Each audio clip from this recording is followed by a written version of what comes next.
So first of all, I want to thank the University of Applied Sciences for having me, and especially I want to thank Agata Nagonowska, who selflessly and tirelessly organized these lectures despite many, many obstacles and many reversals. She is persistent, and persistence is half of the success in academic life, as I don't need to tell you. I would also like to thank Dr. Joanna Novak for her patience and perseverance in the face of my obsession compulsion. I'm a perfectionist and every detail matters to me. So I apologize to her for taking her time and probably exhausting her.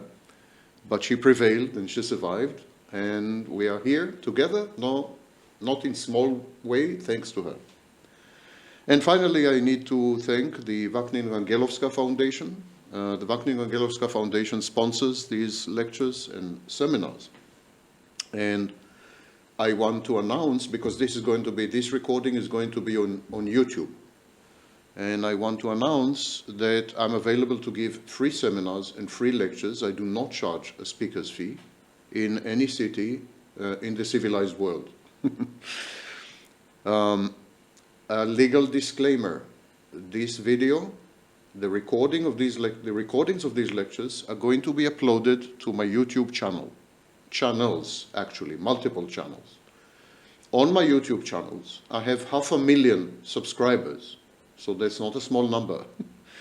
And people in the audience are going to be exposed publicly.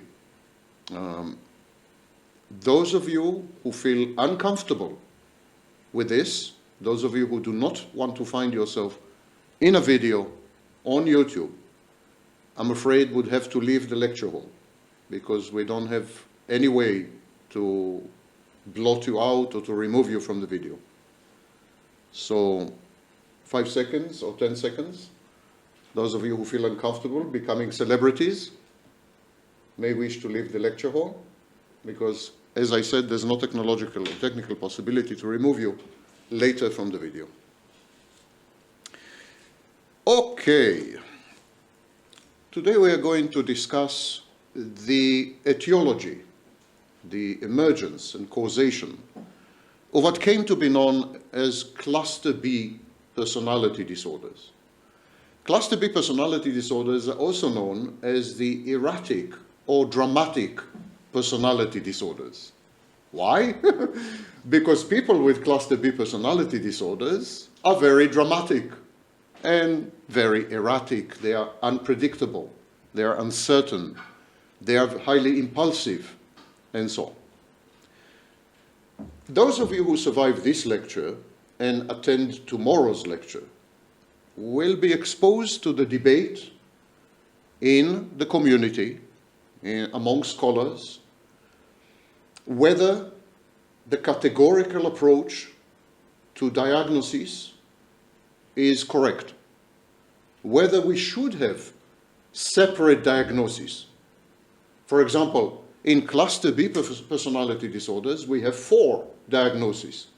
We have narcissistic personality disorder, borderline personality disorder, antisocial personality disorder, the extreme form of which is known as psychopathy, and we have histrionic personality disorder, which for some reason no one talks about. But these are the 4 members of the family of the cluster.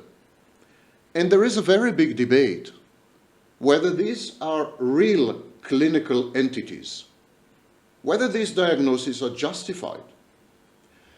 Any clinician will tell you that a client or a patient who presents with symptoms and signs and behaviors and traits that are typical of narcissistic personality disorder, that individual would be a narcissist on Monday, a borderline on Wednesday, and a psychopath on Friday. In other words, all the diagnostic criteria of all cluster B personality disorders very often manifest in the same individual. And this is known as co-occurrence or comorbidity. Comorbidity is a major problem with the diagnostic and statistical manual.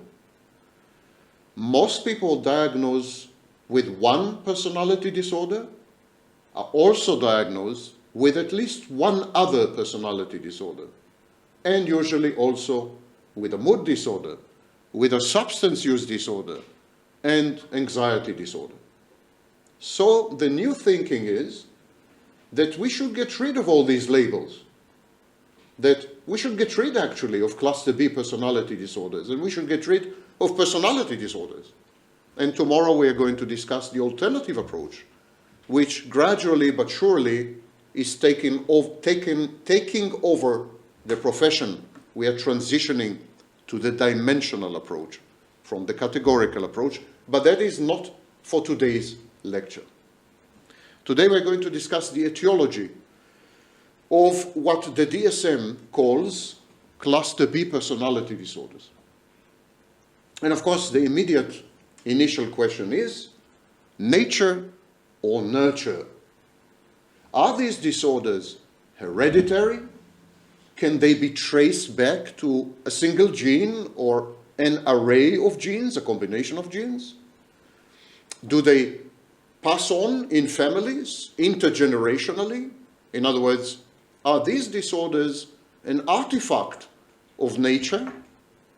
Or are these disorders the outcome of highly specific household and family dynamics and characteristics?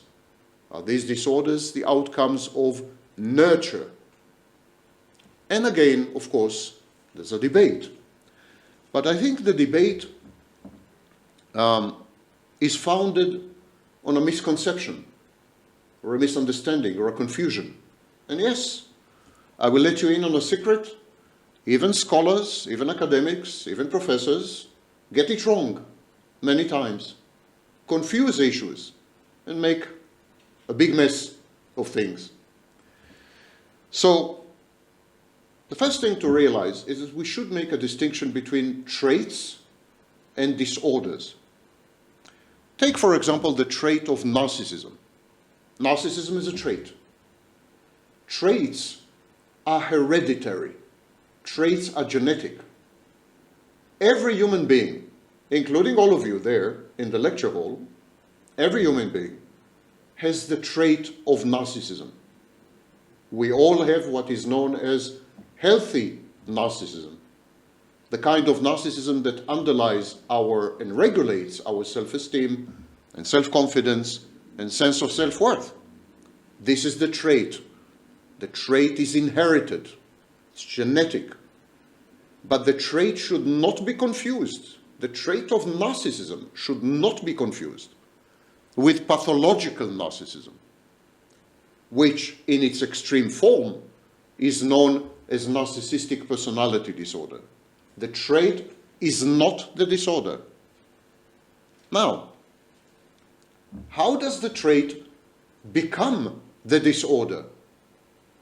Multiple studies over at least 80 years, that's 80, multiple studies have shown that in the background of everyone, every patient and every client with cluster B personality disorders, in the background, there is a dysfunctional household. There is abuse. There is trauma. Other issues, which I will discuss momentarily. In other words, nurture is the major etiological contribution to the emergence of cluster B personality disorders in individuals. Nurture, the environment, not nature, the genetics. Actually, studies have shown that genetics or heredity contribute less than 5% to the variability of cluster B personality disorders. Less than 5%. 95% has to do with the highly specific circumstances of the child's upbringing, the child's household, the child's family, and above all, it's politically incorrect to say this, above all, the child's mother. We'll come to it a bit later. There are two developmental pathways, two trajectories that lead to the emergence of most of the traits and the characteristics, clinical features that are common in cluster B personality disorder. One trajectory is when the child is cut off, isolated from reality, when the child is not allowed to interact with peers and with other people in a meaningful way. So, for example, if the child is idolized, if the child is pedestalized, if the child is adulated and admired, if the child is told, you can do no wrong, you're perfect, everyone else is guilty. Whenever something bad happens, you're never to blame, you're never responsible, someone else is. Your teacher, the neighbor, your father, someone else is. You are blameless, you're faultless, you are perfection reified. This is one pathway that leads to cluster B personality disorders, especially features such as grandiosity and entitlement, which we will discuss a bit later. In the same group, in the same category of bad parenting, we have also behaviors like instrumentalizing, when the child is used in order to realize the unfulfilled dreams and wishes and fantasies of the parent.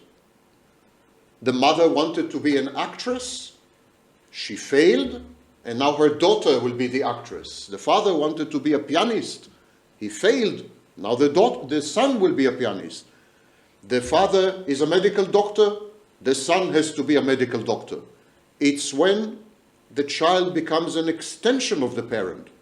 The child's role is to fulfill the parent's wishes and dreams and fantasies and to cater to the parent's psychological needs. This is known as instrumentalization. Another phenomenon is known as parentification.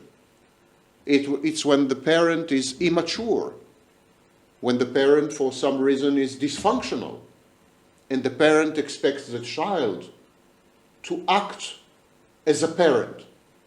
It is the child who's the mother's parent. It's the child who's the father's parent. The child becomes the parent, and this is known as parentification or adultification. In all these situations that I've just described, the child is not in touch with reality, and this leads to what we call impaired reality testing later in life. The child is unable to interact appropriately with peers because the parents are usually overprotective, and so the child is cut off from feedback that is very crucial in early development, and the child is not able to develop boundaries. The child is not able to separate from the parents and become an individual, because there is an expectation in the air, atmospheric expectation, that the child should perform. The child is loved only when the child performs. Any love the child gets from the parents is conditioned on performing, on meeting some standards. The love is not unconditional, it is performative love. And the child learns that to be loved or to be lovable, the child needs to act. The child needs to meet the expectations of others. The child needs to please others, and so on. And at the same time, the child believes himself or herself to be superior in some way and never ever responsible or accountable for any decision or choice or action. This is one developmental pathway. I said that there were two. Those of you who remember, long time ago, I said that there were two developmental pathways. The second pathway is much more classical. we are talking about abuse. Physical abuse, verbal abuse, psychological abuse, and of course, sexual abuse, which is a common etiology in borderline personality disorder. Incest, for example. Adverse childhood experiences, ACEs. Another option in this family is neglect, when the child is ignored, when the child is rejected, when the child is virtually abandoned or actually abandoned. This is a second trajectory of neglect and abuse, which also give rise. This trajectory also gives rise to cluster B personality disorders. The reaction of the child in both cases, in both trajectories, in both paths, the reaction is identical. Because in both cases, the parent is not there as a parent. And in both cases, the child makes desperate attempts to regain the parent somehow. The child in both trajectories, in both developmental trajectories, the child is objectified. As I mentioned, the child could be instrumentalized or parentified. But also when you abuse a child physically, when you abuse a child sexually, the child is an object. So the child learns to self-objectify in order to meet the parental expectations, in order to gain this love, intermittent love. The child learns to objectify itself, to become an extension or a servant, but never to be a full-fledged human being. Objectification by the parents is internalized, introjected, and the child then proceeds throughout life to self-objectify and objectify everyone else. Objectification becomes the modus operandi of the individual, and the only way the individual can relate to itself or to other people. And there is an issue of boundaries. In both developmental trajectories, the child is not allowed to develop boundaries, is not allowed to separate, is not allowed to explore the world, is not allowed to develop and grow. There is stunted development, or what used to be called arrested development. Because there are no boundaries, there is, of course, no functioning self. What is a self? A self has two components. The first very important component is a sense of continuity. This is me. Whatever happens to me, whatever transpires, whatever the changes in the environment, whatever new people come into my life, it's still me. This sensation, this feeling of continuity and contiguity, this is me, this is always me. This is an integral part of what we call the self, or to some extent what Freud used to call the ego. And the second element in the self is the ability to tell, this is where I stop and the world begins. This is the world where the world ends and I begin. In other words, boundaries. When the child is not allowed to develop boundaries, there is a disruption, a massive disruption, a lifelong disruption in the formation of the self. Ironically, we can say that cluster B, people with cluster B personality disorders, are selfless. They do not have a functional self. They do not have what Freud called an ego. They're not egotists because they don't have an ego. They have what we call today identity diffusion or identity disturbance. They don't have a core identity. And so the child is in a battle zone. He is at war because the innate drives, the innate dynamics of the child is to evolve, to flourish, to thrive, to grow, to develop, to establish boundaries, and within the boundaries, to become. And yet, the child is not allowed to do any of these things. The child is penalized.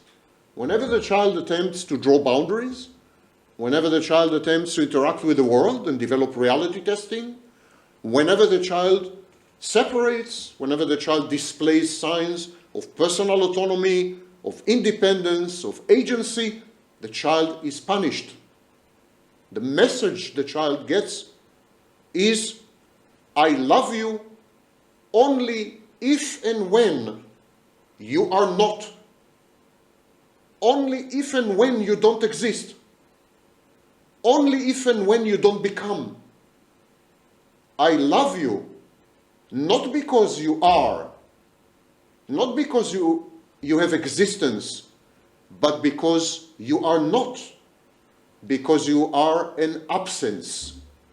The child learns to become an emptiness, an absence, in order not to jeopardize, not to imperil the relationship with the parent.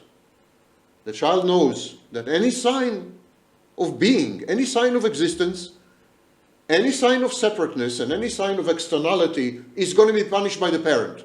So the child learns to not be, to suspend its own existence. And one of the ways to do this, a classical mechanism, is of course dissociation. The child learns to dissociate, whereas healthy children, children who grow up in normal, functional households, they learn to integrate. This kind of child who is exposed to bad parenting or not good enough parenting in the language of Winnicott, this kind of child learns that to integrate is bad, to emerge is bad, to become is bad, to have a self is bad, to have an ego is bad, because it threatens the parental figures, and they're going to punish, or they're going to withdraw, they're going to abandon. It's a terror, the fear, the dread, the angst of not being seen. The child wants to be seen, and the only way for the child to be seen is to be invisible. And this is the core of the lifelong dissonance in cluster B personality disorders. This is exactly why they are dramatic and erratic, because they need to be seen. They are an absence. They are an empty core. We'll discuss it a bit later. But they want to pretend and masquerade that they exist. People with cluster B personality disorder, their existence is performative. They perform their existence. It's not real. It's an act. It's like a theater play, like a movie. They are acting their own existence all the time. And you, all of you, are the audience. And like every good audience, you should clap at the end. You should affirm and confirm the individual's existence, the cluster B individual's existence. You should confirm it with your feedback, which in narcissism, in narcissistic personality disorder, this feedback is known as narcissistic supply. So the child learns to dissociate. The dissociation is definitely post-traumatic. Everything I've described.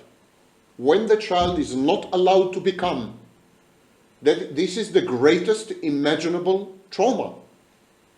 I cannot conceive of any trauma bigger than this.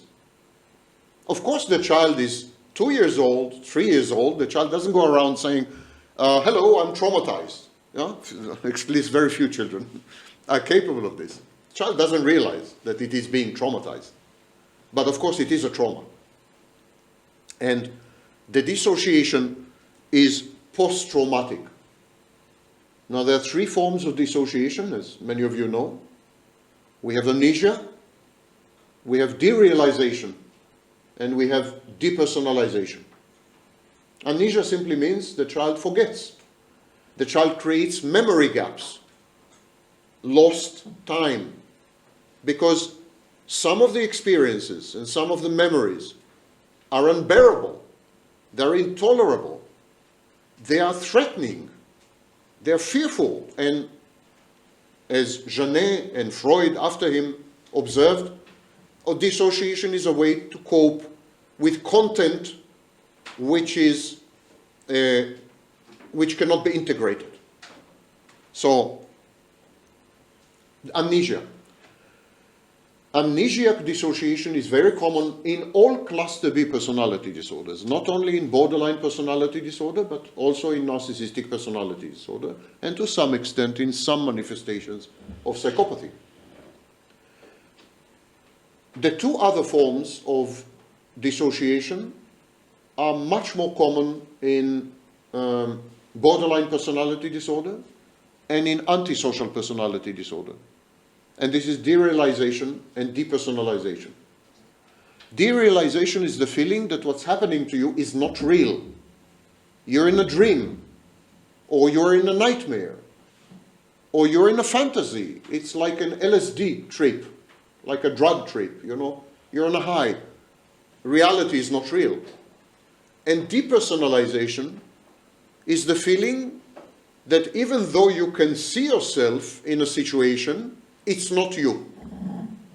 We know, for example, that depersonalization is very common in the sexual experiences of people with borderline personality disorder.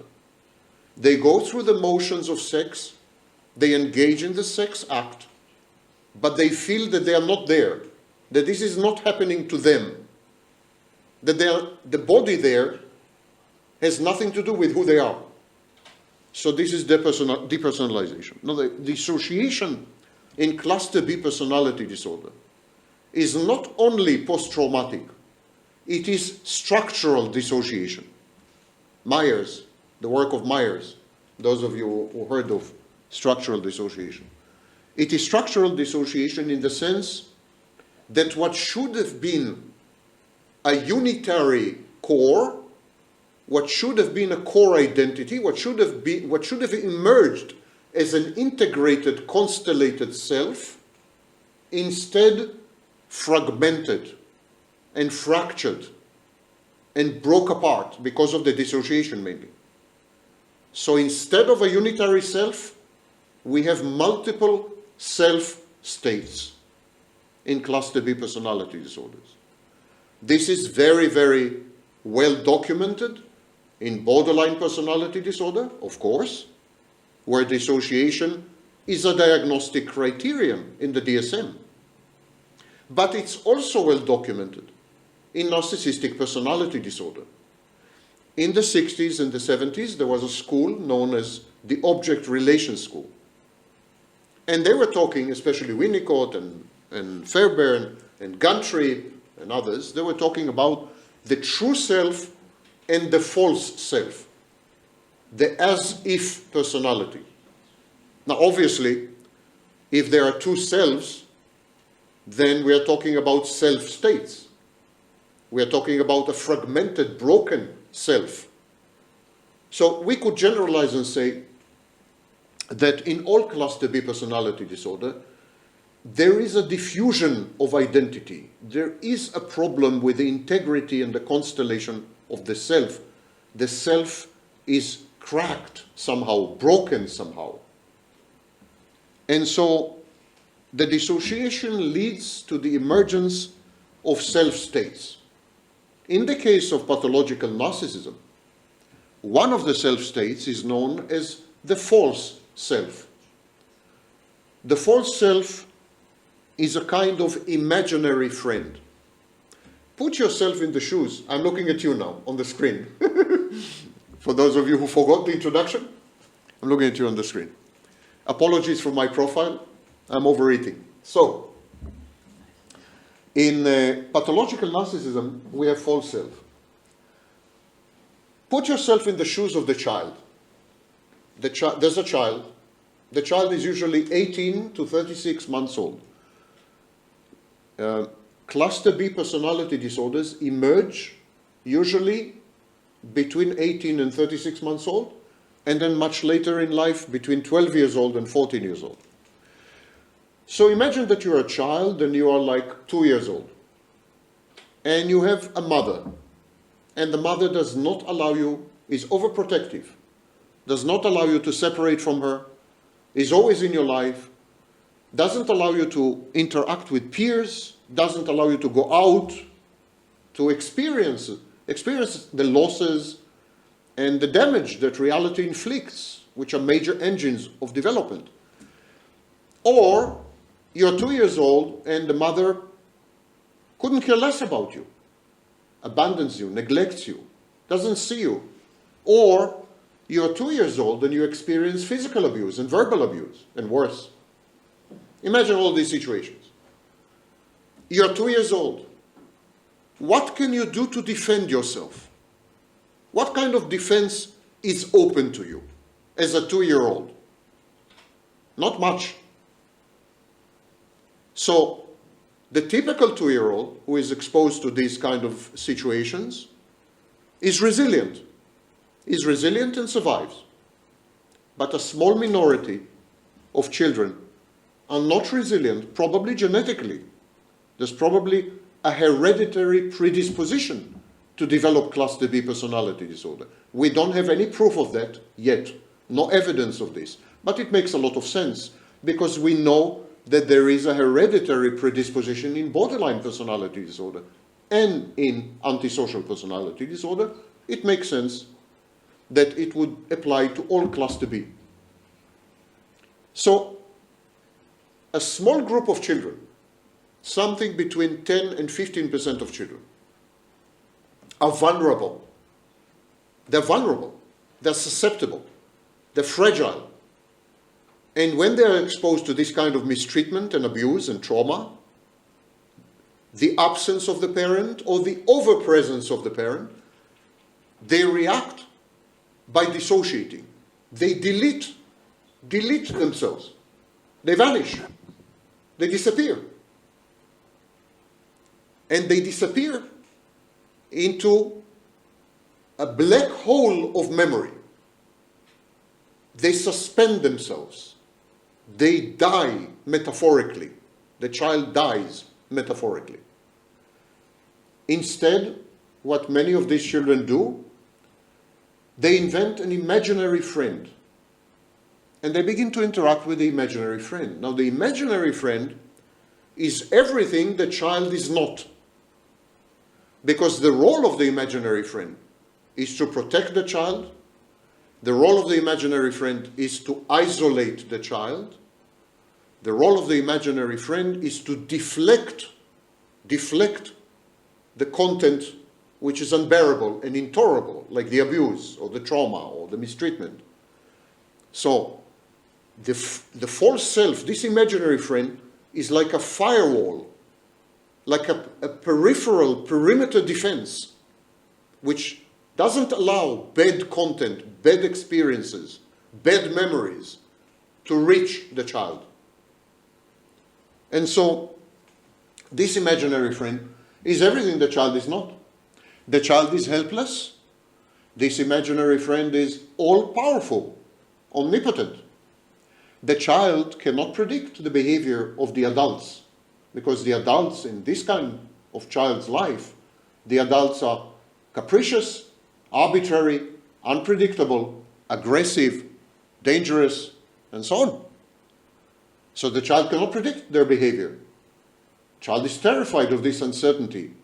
The adult, instead of a source of comfort, instead of being a secure base, the adult becomes the source of anxiety and terror and fear and dysfunction. So the false self, the imaginary friend, is all-knowing, omniscient.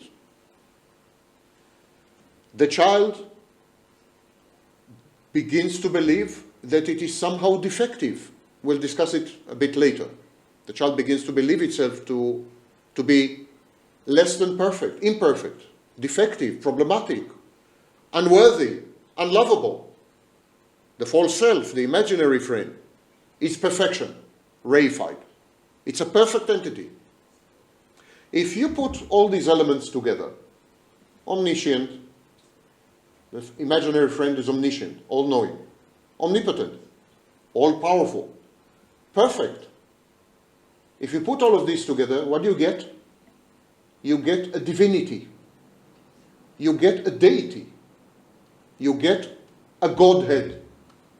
The child is creating a primitive, individual, idiosyncratic form of religion.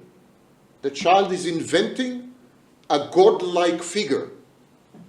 And this godlike figure is protecting the child.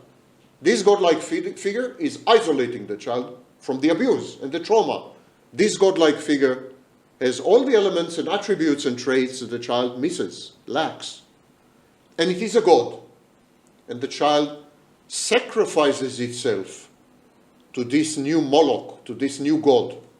The child eliminates itself. It's a form of human sacrifice. The child destroys its own true self. And this dynamic, this mechanism that I described, is common in all cluster B personality disorders, although people with antisocial personality disorder do not have this imaginary friend. They don't have, clinically speaking, they don't have a false self, they don't possess a false self, because they become the false self. They become the godlike figure. And as you realize, when you as a child, you're 2 years old, you invent an imaginary friend, and this imaginary friend is now your God and your protector and your best friend. As you understand, this is a fantasy. Fantasy defense, the fantasy defense, or the existence of fantasy, is very common in all cluster B personality disorders. The child creates what is known as a paracosm, an alternative reality, a virtual reality. Time for coffee. The child creates a virtual reality, and the child emigrates, migrates from reality to the fantasy. From that moment on, and for the rest of the child's life, the child is going to live immersed and immured in the fantasy. People with cluster B personality disorder have impaired reality testing. They are divorced from reality. They are detached from reality. And they inhabit a sempiternal, an infinite fantasy. And they survive only within the fantasy. There's one exception, and that is the psychopath. The psychopath has learned to leverage fantasy. The psychopath uses fantasy, weaponizes fantasy, in order to manipulate other people and obtain goals. Consequently, the psychopath has a preserved reality testing, but is still making use of fantasy much more than a normal or healthy person. Fantasy is a key feature, absolutely key determinant in cluster B personality disorder. These people are no longer with us. They are not in reality. They are not embedded in reality. They do not perceive reality appropriately. They have cognitive distortions which are extreme and all-pervasive. And in this sense, I would tend to agree with Otto Kernberg. Otto Kernberg suggested that people with narcissistic and borderline personality organization are actually pseudo-psychotic. They are on the verge of psychosis. So they're between neurosis and psychosis, and that's why it's called borderline. Yeah? It's a border. The pseudo-psychotic element in these disorders is massive, is very important. And one of the clinical features of psychosis, of psychotic disorders, is hyper-reflexivity. Hyper-reflexivity, we'll discuss it in a few minutes. Hyper-reflexivity is also common in cluster B personality disorders. This raises the issue whether cluster B personality disorders are not actually psychotic, whether this is not a mild form of psychosis. And there are very good arguments in favor of this view. For example, the etiological existence of trauma, the extreme dissociation, the hyperreflexivity, they are all common in psychotic disorders. And so it's an intriguing new direction in thinking about cluster B personality disorders. When I started this lecture, when we were all much younger, I mentioned that it is the mother that is important. Now, this is politically incorrect. In Cambridge, for example, when I say this, they're not happy. They're extremely unhappy. But it is the truth, unfortunately. When I say mother, I want to be clear. Mother is anyone who fulfills the maternal functions. If the physical, biological mother is absent, and it is the father who is fulfilling the maternal functions, then the father is the mother. It could be the grandmother. It could be the grandfather. It could be a neighbor. It could be a foster family. Anyone who fulfills the caregiving maternal functions is a mother. Now, in the vast majority of cases, it is the biological mother. And the biological mother is extremely crucial to proper development, psychological development, to proper growth in the first 36 months. And yes, the father is a lot less important and a lot less relevant until the age of 36 months. Again, this is politically incorrect. You're not supposed to say that, especially in the West. And if you say it, you're a sexist and a racist and a homophobe and I don't know what else, but it happens to be the truth. It is the mother or the maternal figure who determines whether the child emerges from these first 36 months separated and individuated, whether the child emerges mentally healthy, with clear boundaries, with a functioning self, with a core identity. It is the mother that decides this, and only the mother. And so Winnicott coined the phrase good enough mother to describe a mother who actually fulfills these functions. A mother who allows the child to separate, encourages the child to separate. Heinz Kohut suggested that a mother should actually foster and engender grandiosity in the child so that the child can separate from her and take on the world at age 2 years.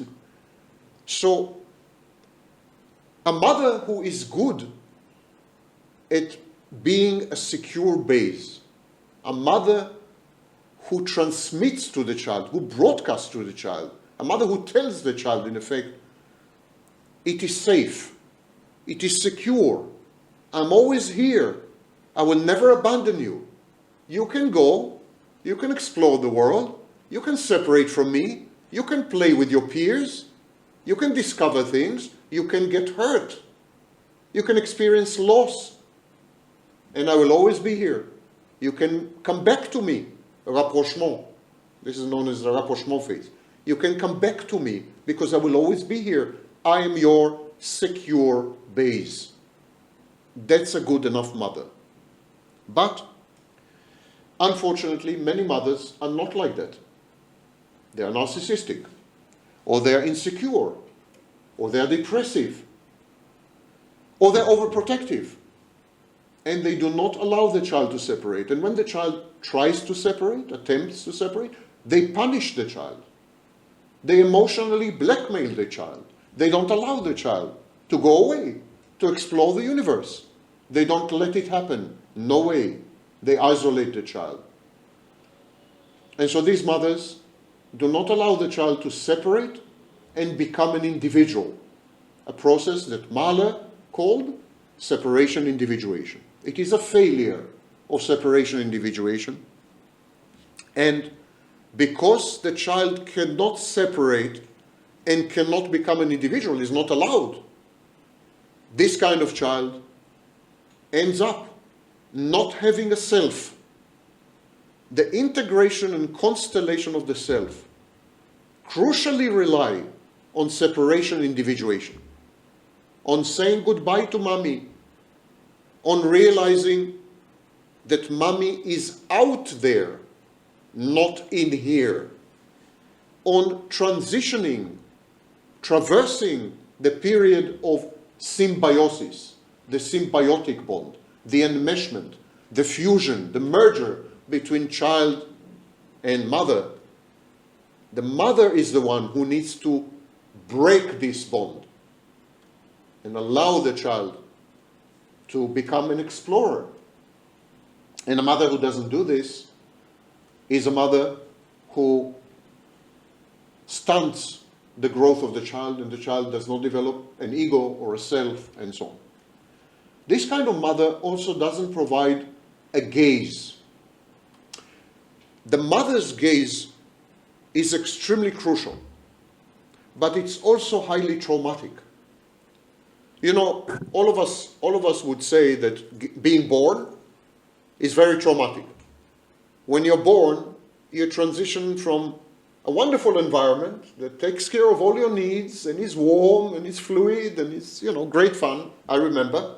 So you transition from this kind of environment to an environment that is harsh and cold, with harsh lighting, with sounds that are abrasive, and with physical violence. Anyone who is a medical doctor would tell you, you know, they take the child, they beat it up, and there's physical violence here. So it's a horrible transition, and it's very traumatizing. But I think the major trauma in early life is not being born. It's not about being born. It's when you see yourself in the mother's eyes. It's when you perceive yourself, apprehend yourself in the mother's gaze. There is a period where the newborn, the infant, is unable to tell the difference between itself and the mother. The baby is one with the mother. It's one entity. It's a unitary cosmos. It includes the baby, the mother, and everything else. The whole universe is one, a single atom. And baby and mother are one. The baby doesn't say there's me and there's mother. The first time the baby realizes that it is separate, that there is something or someone out there, is when the baby sees itself, perceives itself through the mother's eyes. The mother's gaze informs the baby that I am not you and you are not me. This is a gigantic trauma, enormous trauma. The whole universe breaks apart. There's a schism and a chasm. Everything collapses simultaneously. The merger, the fusion, the symbiotic bond, everything. And the baby suddenly perceives the concepts of separateness, external and internal. Me and the world. Out there and in here. Boundary. It's the first boundary. The mother's gaze creates the first boundary. Now, the mother does it not only by gazing at the baby. The mother does it by frustrating the baby. When the mother does not meet the baby's needs, baby is hungry, baby is crying, and mother doesn't feed the baby. Baby is wet or worse and wants to change the diaper. Mother doesn't change the diaper. Mother is busy, mother is outside the room, and so on and so forth. The frustrating mother is a good mother. The rejecting mother is the good mother. Because this frustration, this rejection, informs the baby that mother is a separate external object. It is through the frustration that the baby realizes, wait a minute, I'm hungry, but no one is feeding me. No one out there is feeding me. There is in here and out there. This is very crucial. This is the cornerstone of identity. The realization that there is us and there is everybody else. And this is, of course, the conceptual bedrock of object relations theories. Yes? I don't need to tell you. A child who is not allowed to separate develops identity diffusion or identity disturbance, depending on the text. This kind of child is not entirely convinced that it is separate from the world. This kind of child, when it interacts with other people, he tends to assimilate them. He tends to internalize them. He tends to swallow them and digest them. He tends to snapshot them. This kind of child doesn't know the difference between external and internal, so he tries to internalize everyone and everything. He doesn't have the capacity to relate to the outside world as an outside world, and this is known as hyperreflexivity, the major clinical feature of psychotic disorders. The inability to distinguish between internal objects and external objects is a key feature in cluster B personality disorders. And it is really bad, seriously bad, in narcissistic personality disorder and borderline personality disorder, where, for example, the narcissist converts people into internal objects and continues to interact with the internal objects, never with the external object. The narcissist is incapable of perceiving the externality and separateness of objects out there. What he does, he snapshots. He takes a photo of other people, photos of other people. He internalizes these photos. He photoshops them. He idealizes them, devalues them, and then he continues to interact with the internal object. And if you, as an external object, if you contradict the internal object, if you conflict with the internal object, if you challenge the internal object, if you undermine the internal object, if you put the internal object in doubt because you are independent, because you're autonomous, because you have agency, because you make decisions and choices, because you have friends and family, because you travel, because you have a job. In other words, you have a life. By having a life, you, as an external object, you are challenging your representation in the narcissist's mind, and you become an enemy. You become the narcissist's enemy because you are undermining the precarious equilibrium in the narcissist's mind between all the internal objects, all the introjects. So, the child's inability to distinguish external from internal because of a dysfunctional mother who is not providing a gaze, who is not allowing separation and individuation.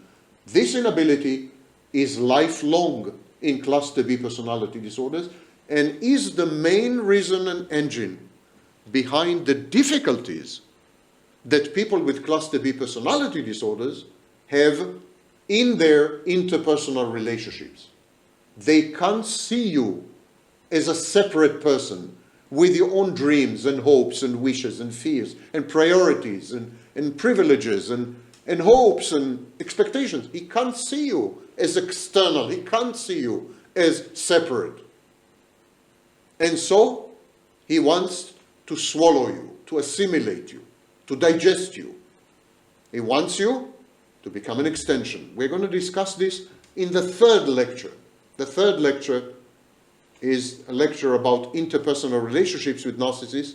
When you have a relationship with narcissists, how to recover. And what is it that the narcissist does to you? I'm mentioning narcissists, but everything I'm saying applies equally to borderline personality disorder and to some extent antisocial and histrionic personality disorders. For example, people with borderline personality disorder idealize and devalue people cycle, the cycle of idealization and evaluation, is common in borderline personality disorder as much as it is in narcissistic personality disorder. These are clinical features that are common to the entire family. And I think the reason is that all these supposedly distinct diagnoses are actually a single diagnosis, I think. Okay. So here you are, you're 2 years old, 3 years old maybe. You are severely damaged. Severely damaged. You're terrorized. Any love you receive is intermittent and conditional. You can't tell the difference between external and internal. You don't have a sense of self, continuity. You're discontinuous. You are dissociative. You have memory gaps. You live in a fantasy. And you are just 3 years old. A 3-year-old. As you can see, the damage is enormous. Enormous damage, which carries on lifelong and makes cluster B personality disorders very difficult to treat. Very difficult to treat, if not untreatable. Yeah? Because the child chooses to withdraw, the child adopts avoidant strategies. The environment is so inhospitable, the environment is so hostile, that the child withdraws inward and establishes an internal fantastic space, the paracosm. When the child does this, the child learns to interact only with internal objects. Why? Because internal objects are safe. Internal objects can be controlled. Internal objects can be manipulated. Internal objects never abuse, never traumatize, never abandon. Internal objects never reject. Internal objects are your best friends or your subordinates. So the child learns to establish an internal secure base because there is a failure of the external secure base. Child establishes an internal secure base and the child becomes its own mother. The child mothers itself. And one of the things that this creates is a very bizarre form of introspection, which actually involves two self states. The child observes itself. As the child observes itself, it creates a self-concept. It creates a conception of itself, a narrative, an image, perception of itself. And this perception, this narrative, they are also internal or an internal object. Remember, this kind of child cannot perceive external objects and cannot interact with them already at age 3 years old. So everything in this child is an internal object. And the child creates an internal object which is essentially the self. Now in Jungian work, and in Jung's work, in Freud's work, and much later in object relations work, and so on and so forth, the self is recognized as an internal object. Even normal, healthy people, in normal health, the self is an internal object, obviously. But in the damaged child, in the broken child, in the stunted child, the self is not only an internal object, but it is a parental object. I told you that the child parents itself, becomes its own mother. So the self also is a mother figure, a maternal figure, a parental figure. And here starts the problem. The parental figures in this child's life were bad objects. They were disappointing. They were damaging. They were abusive. They were traumatizing. The child could not separate from them, could not become. The child was not allowed to become. So when the child creates or recreates an internal object which is the self, usually the false self, yeah, and also a parental figure, the parental part has all the hallmarks and all the characteristics of the real parents. In other words, it's a bad object. The child internalizes a bad object. Now, when we say an internalized bad object, this is a very, very long history. This is not something new, not my invention, so on. It has a very long history. For example, in the 1930s, there was a concept of the primitive superego. Primitive superego was an internalized bad object. And later on, you have the work by Melanie Klein and many others, and so on. So it came to be accepted that there is the possibility of an internalized bad object. The bad object is internalized, but is also the identity of the child. So the child perceives itself as unworthy, as unlovable, as a failure, as a loser, as ugly, as stupid. This internal object, this constellation of introjects and voices inform the child all the time, you should be ashamed of yourself. And there is a repository and core of life-threatening shame. Many, many scholars in the field believe that pathological narcissism is a compensatory defense against internalized shame.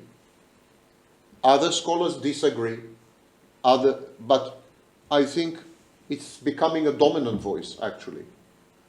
Shame plays a major role in the psychodynamic, in the psychodynamic of cluster B personality disorders.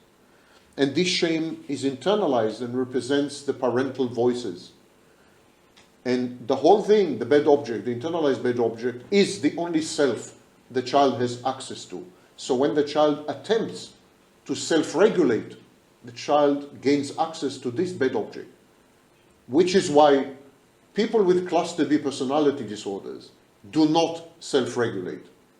And also, they don't have access to positive emotions because of this repository of shame. By the way, you don't need to use the language of object relations. You don't need to use language like bad object, or this is object relation school language. I'm looking at you. You can use language from other schools. For example, you can say automatic negative thoughts, ANTs, yeah? From cognitive behavior or behavioral theories. So all these theories have the equivalent of an internalized bad object, different names, with different names.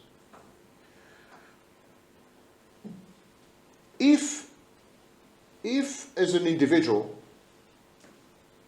you live internally within yourself, if as an individual you have no contact with reality, you are embedded in fantasy and you're operating only within the fantasy, you can't tell the difference between external and internal,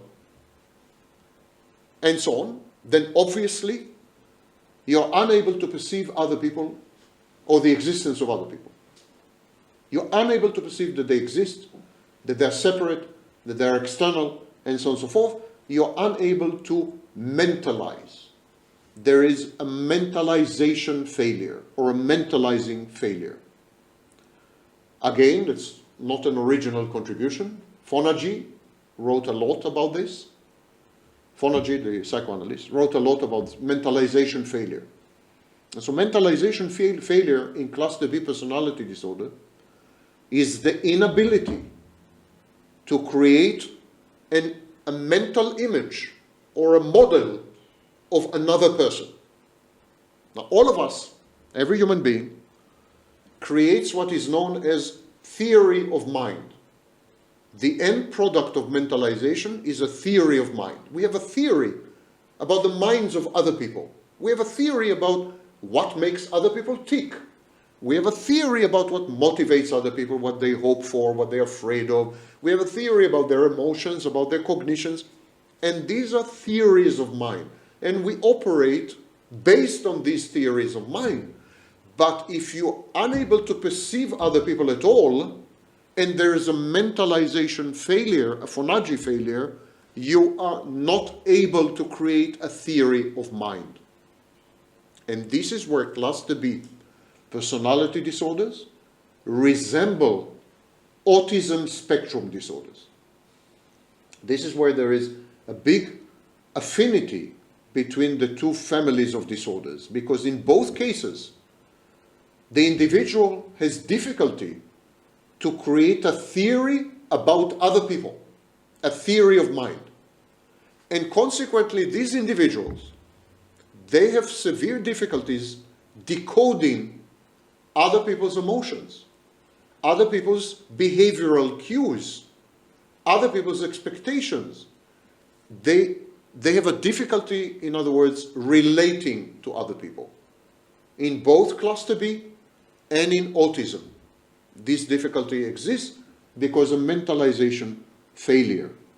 In cluster B personality disorders, there is another problem, and that is the problem of a deficient or a counterproductive or a self-defeating internal working model. Internal working model is a concept first proposed by Bowlby and expanded by Ainsworth in attachment theory. And the internal working model in cluster B personalities, people with cluster B, is very problematic, is very deficient. Internal working models are theories, models about relationships, essentially. Not all of them, but okay. Most internal working models are about attachment, about relationships, about bonding, about emotional exchanges, about relatedness, about interpersonal interactions. And in a person with cluster B personality disorder, the internal working model is completely surrealistic and dystopian. First of all, because of the childhood experience, which was very bad. The first relationships with mother, with father later, were very bad. So the internal working model developed on the basis of these first relationships is also very bad. And then later on in life, the inability to perceive other people as external and separate makes it very difficult to develop a reliably functional and operational internal working model. So in people with cluster B, not only is there a serious deficiency in theory of mind, in mentalizing, there is also a highly inappropriate internal working model. And of course, all this is because the modeling, the original modeling in childhood was very bad, very wrong. And that is the work of Bandura. Those of you who want to learn more about modeling, it's the work of Bandura. I call this whole mess, I call it othering failure. The failure to other people. The failure to perceive people as other, not me. I think there's an othering failure in cluster B personality disorder, and I think the othering failure is the outcome of the failure of what Heinz Kohut called, narcissistic transferences. So Heinz Kohut suggested that in self-psychology, in his work in self-psychology, coffee break,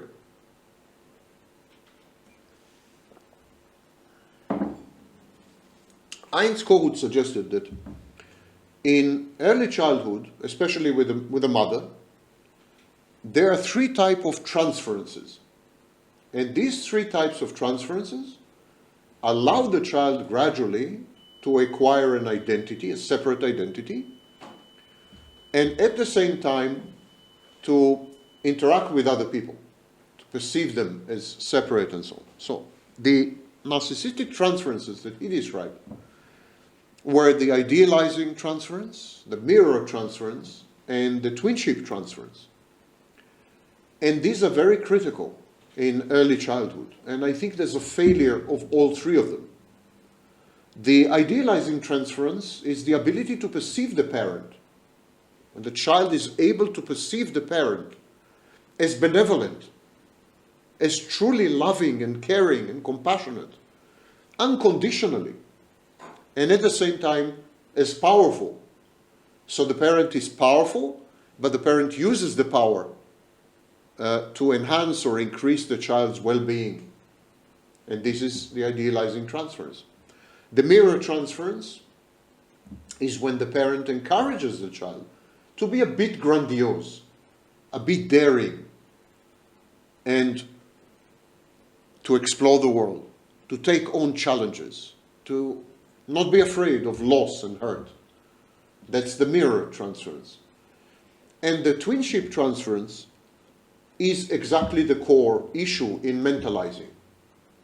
It's when, even when you come across someone who is very similar to you, someone who is your soulmate or twin flame or other half or whatever, you're still able to tell, this is me and this is the other person. There's no merger, no fusion, and this is the twinship transference.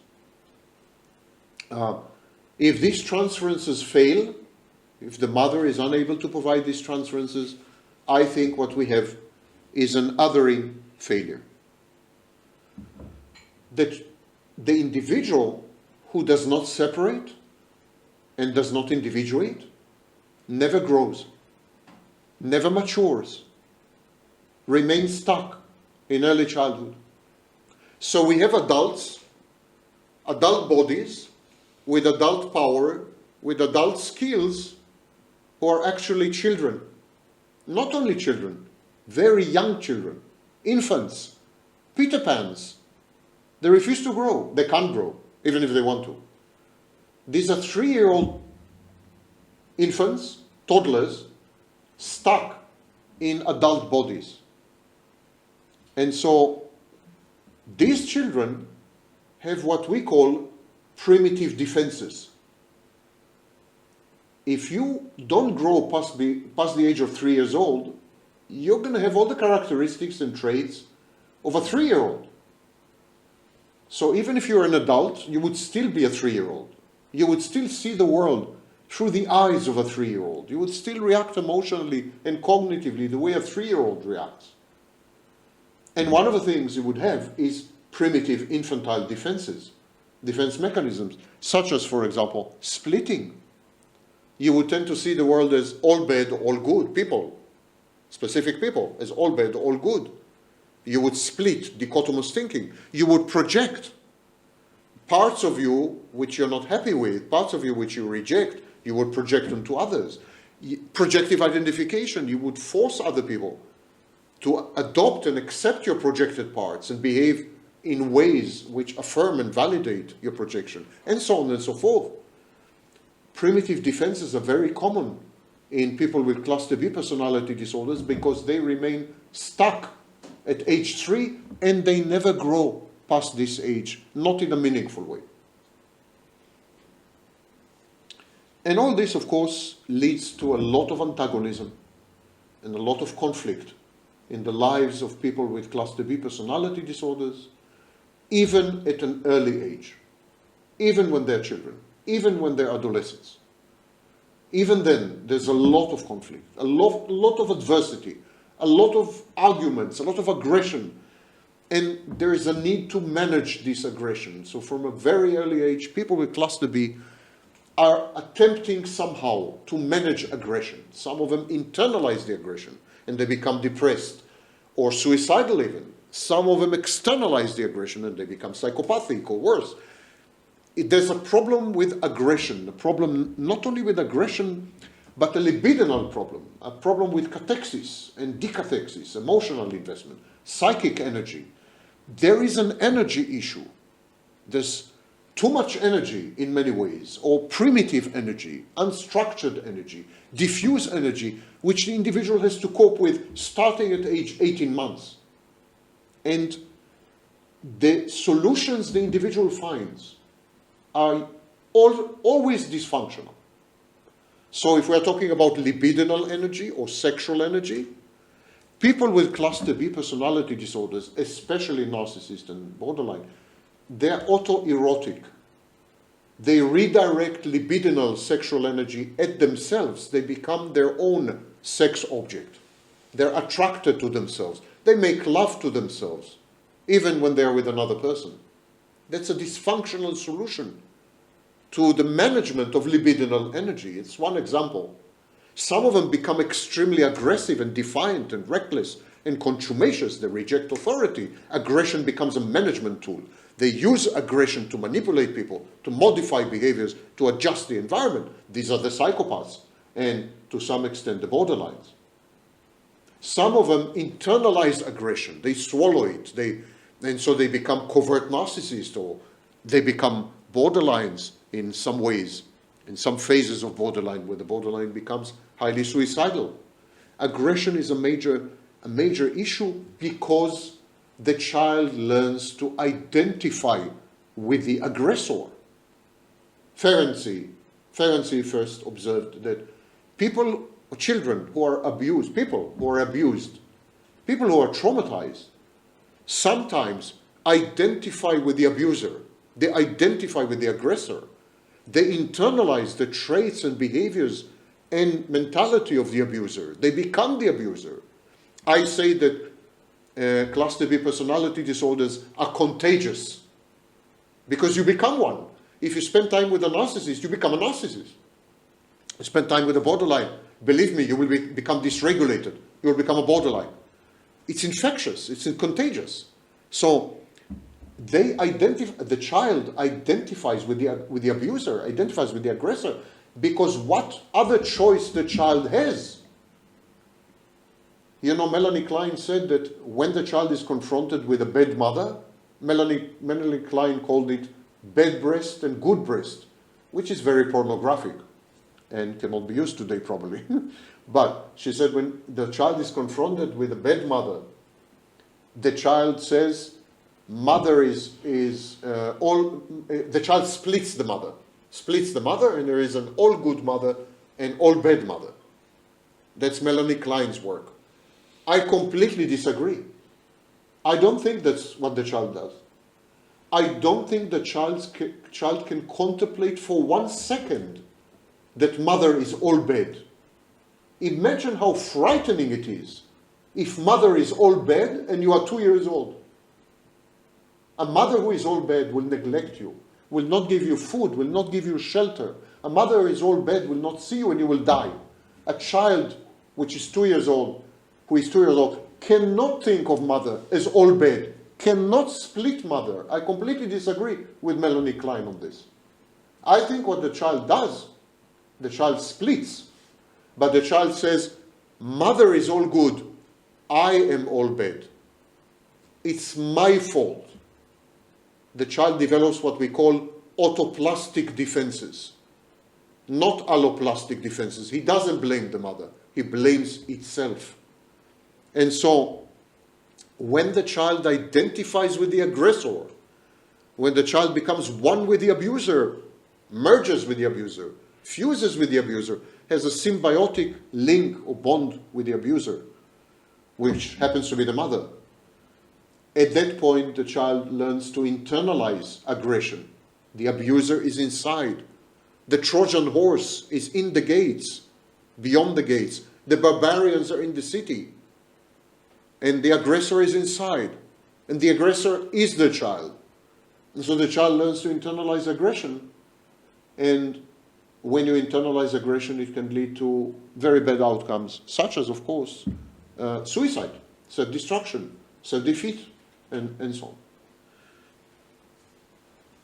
And so this kind of child is living in a very dystopian world.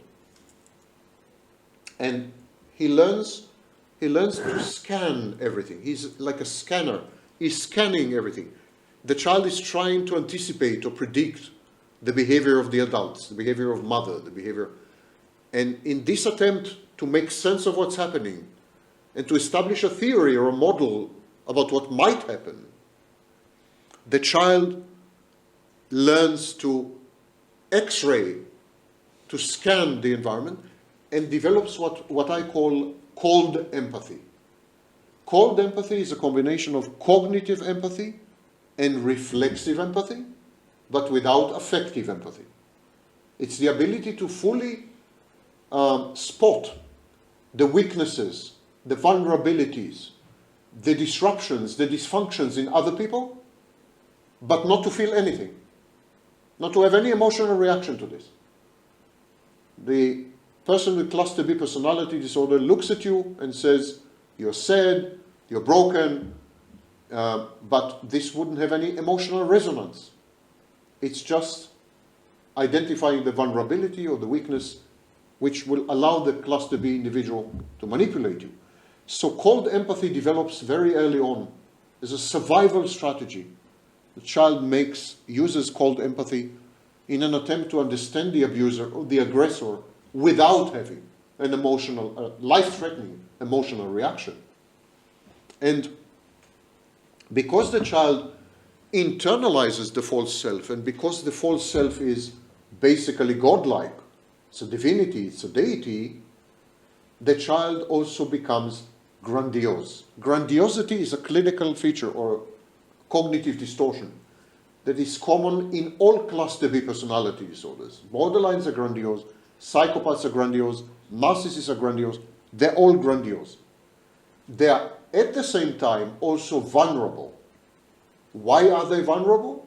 Because of the shame that I mentioned, the fragility, the bad object, the internalized bad object, the belief that one is unworthy, one is unlovable. So there is vulnerability and grandiosity that go hand in hand all the time in all cluster B personality disorders, and they constitute a kind of narrative that allows the cluster B individual to maintain a self-concept which is fantastic, which is inflated.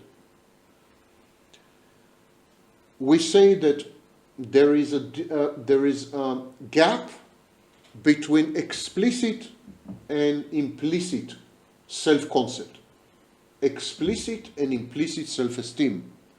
Everything in cluster B, there is the real thing, reality, which is implicit, which is buried, which is repressed, which is denied, the internalized bad object, the shame, the fragility, the vulnerability. That's the reality. That's the implicit self-concept. And the explicit self-concept is, I am godlike, I'm a genius, I'm brilliant, I'm handsome, I'm perfect, I'm omniscient, I'm omnipotent. That's the explicit self-concept. And of course, when you have an implicit self-concept that is mutually exclusive with the explicit self-concept, that is contradictory, when you have this contradiction, of course, you are in a constant dissonant state. There's constant dissonance.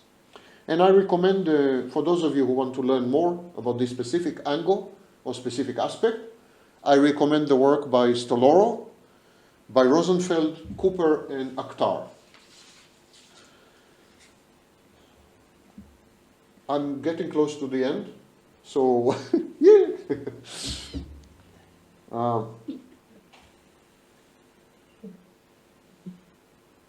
Because of this gap between explicit and implicit self-concept, between who you really are and who you pretend to be, between the reality and the compensation for the reality, between the narrative or the theater play or the movie that you are putting on and how you feel when you're alone at home in your bedroom and there's no one there. You don't need to act anymore.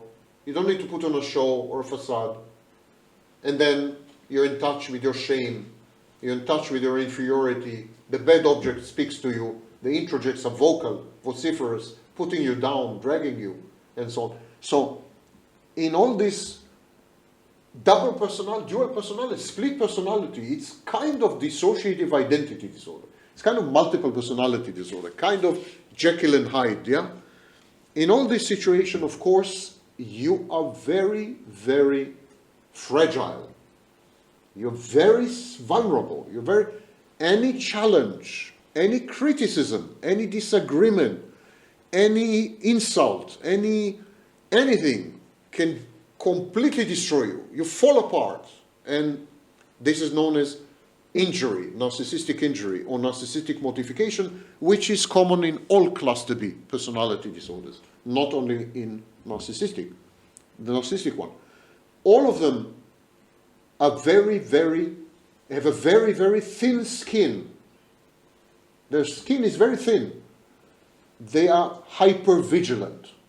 They constantly scan the environment Everything you say to them, everything you do, your body language, the way you behave, they interpret as some kind of attack, some kind of aggression, some kind of insult. They become aggressive as well. And so this hypervigilance is almost paranoid, a strong element of paranoid ideation in cluster B personality disorders. Actually, in my work, I suggest that paranoid personality disorder and paranoia more generally, they're forms of grandiosity. They actually should be in cluster B personality disorder, because the paranoid is a person who believes that he is the center of the world. The paranoid believes that there are conspiracies against him. He believes that he's the center of attention, that there are malign stratagems. Everyone is, the CIA. So this is a person who is self-aggrandizing. It's a person who is basically highly narcissistic. And so paranoia or paranoid ideation and hypervigilance are very common in cluster B. And because reality pushes back, the people with cluster B, they live in fantasy. They live in Disneyland. They live in a fairy tale. But reality pushes back. Reality doesn't accommodate the person with cluster B. Reality is harsh. Reality is unforgiving. Reality doesn't commiserate. Reality doesn't cosset and pamper you and spoil you. Reality is tough. Reality is tough, and reality is undeniable. So there are many, many narcissistic injuries, many, many narcissistic mortifications. People with cluster B personality disorder are constantly traumatized by reality. Reality constantly wounds and injures people with cluster B. All the time. Someone criticizes them. They think they deserve something and they're not getting it. They are not promoted at work. Someone mocks them or laughs at them, or they think that someone is mocking them. This is called referential ideation. Whatever the case may be, they're constantly injured. They're constantly bleeding. They're constantly wounded. And so they are all emotionally dysregulated. It is a common mistake to believe that emotion dysregulation is a clinical feature of borderline personality disorder only. That is not correct. Emotion dysregulation is common also in narcissistic personality disorder, also in psychopathy, definitely, also in histrionic personality disorder. Emotion dysregulation is a core clinical feature of cluster B personality disorders because they are divorced from reality, because they are based on fantasy, and they are not sustainable. They're not tenable. They cannot be maintained in the face of information and data from the outside. And so there were big debates about the relationship between cluster B personality disorders. For example, Kernberg suggested that narcissism, pathological narcissism, is a defense against the emotional dysregulation of the borderline personality organization. He says narcissism is a defense against borderline. Grothstein, another psychoanalyst, said no. Narcissism, a borderline, is someone who, as a child, tried to become a narcissist and failed and remained stuck in the borderline phase. So, like, narcissism is the higher evolution of borderline, and so on. There are many debates. Robert Hare insists that there is something like psychopathy. He says there is psychopathy, and it is not antisocial personality disorder. The Diagnostic and Statistical Manual Committee, they disagree. They say not true. There's no such thing as psychopathy. There's only antisocial. So the field is in flux. There are studies that show that when someone with borderline personality disorder is subjected to stress, rejection, abandonment, real or anticipated, she may become a psychopath. Or he may become a psychopath. Someone with borderline become a secondary psychopath. And so on. I think the answer to all these debates is very simple. There is only one personality disorder with different emphases and manifestations and expressions, depending on the circumstances, on the environment, on other people, on input and output. Only one personality disorder, not 4, not 16, 1. And this, of course, is the approach of the International Classification of Diseases, which we're going to discuss tomorrow.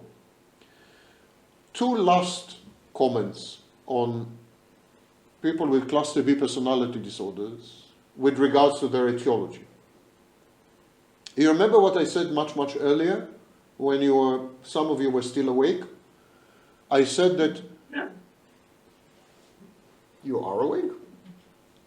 Hello. I said that the expectation of the bad parent, what the bad parent accepts from the child, expects from the child, with the message of the bad parent, the dysfunctional parent, the message is, I don't want you to be. I don't want you to become. I want you to be my extension. I want you to be my instrument. I want you to, but I don't want you to become, I don't want you to separate from me. I don't want you to become an individual. I don't want you to have an existence. And so the child internalizes this parental expectation and develops what is known in the literature as empty schizoid core. Emptiness, a void, a black hole. A black hole is a metaphor suggested by Tustin. This emptiness, this black hole, are common to all cluster B personality disorders. Actually, one of the diagnostic criteria in the DSM for borderline personality disorder is emptiness. So emptiness is not a metaphor. It's not just a nice use of language. It's real. The emptiness is real. People with cluster B personality disorders are absences masquerading as presences. They are not there. There's nobody there. There is nobody there. It's a void. It's deep space. There's nothing there. The child has learned to not be efficiently, efficaciously. The child has learned that its survival depends on suspending itself, eliminating itself, replacing itself with a construct, the false self. So, there is actually nobody there because there's no core identity, no self, no sense of continuity, high dissociation, and so on. And what there is, an imitation, mimicry, acting a human being, pretending to exist, soliciting input from other people by adopting scripts, a theater production, a movie, lights on stage, Shakespeare. And so scholars such as Seinfeld and Gundry, many others, have written about the empty schizoid core, about this black hole, and this is a supremely important clinical feature. As you remember what I said earlier, the child internalizes the parental figures. Kohut called it imago. The child internalizes the parental figures. And by internalizes the parental figures, the child internalizes the parental expectations, including the main expectation of the parent, thou shalt not be. You, my child, will never come to exist. You will never become, because you don't exist. You don't exist as a separate individual. You're part of me. You're an extension of me. You are an internal object. And the last comment I want to make is the dependency of people with cluster B personality disorder. If you talk to people with cluster B, you talk to narcissists, you talk to psychopaths, even borderlines, they're very proud. They're proud how defiant they are, how reckless they are, how strong they are, how resilient they are. They're not dependent on anyone. They are lone wolves. They are you know, you talk to a psychopath is very proud that he's a lone wolf, but the reality is all these disorders, the people with cluster B are codependent. They're dependent on other people. The narcissist depends on other people for narcissistic supply, attention.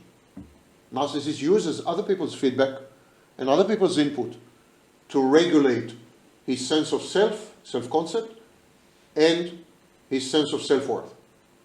The borderline depends on other people, crucially, because she uses other people to regulate her moods and her emotions, to stabilize her labile moods and her dysregulated emotions. She uses, for example, her intimate partner, and that's why the borderline idealizes the intimate partner. I'm saying half of all borderlines are men. The psychopath depends on other people because the psychopath is goal-oriented, and it is other people that have what he wants. Psychopathy is driven a lot by envy. So other people have the money, the psychopath wants the money. Other people have power, he wants power. He wants what other people have, and by definition becomes highly dependent on them, and so on. So external regulation is very critical in cluster B personality disorders. These individuals with cluster B have learned as children that they don't exist, that they have no right to express emotions or experience them, that they cannot regulate themselves. They need other people. And so throughout life, they consume other people. They absolutely consume them. And they use other people in order to regulate their internal environment. Now you know that healthy, normal people regulate from the inside. They have self-regulation. Cluster B are not the same. They regulate from the outside. And if you isolate people with cluster B, they experience decompensation and worse. They fall apart. And many of them become dysregulated, and many of them become suicidal. In due time, as they grow up, they learn to supply themselves. They learn to play the two roles, internal and external. I call it self-audiencing. They become their own audience. That is a much later development, and it involves a critical increase in psychotic features. So this is already the slide to psychosis. That's it. That's an overall view of the etiology of cluster B personality disorders and how clinical features in these disorders emanate from early childhood, causation, and so on. Now, those of you who are reckless enough and want to ask questions, I'm here, ready to answer. You're in a state of shock. It's normal. You've been traumatized. Mikrofonu nie tylko. Aha, szkodzi słuchać.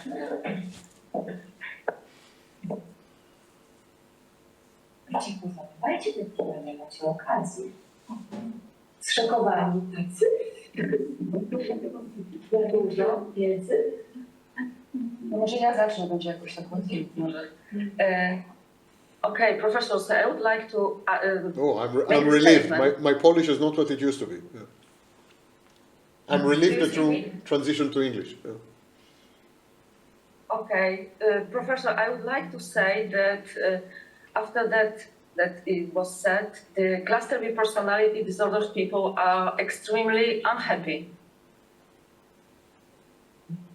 That's the question?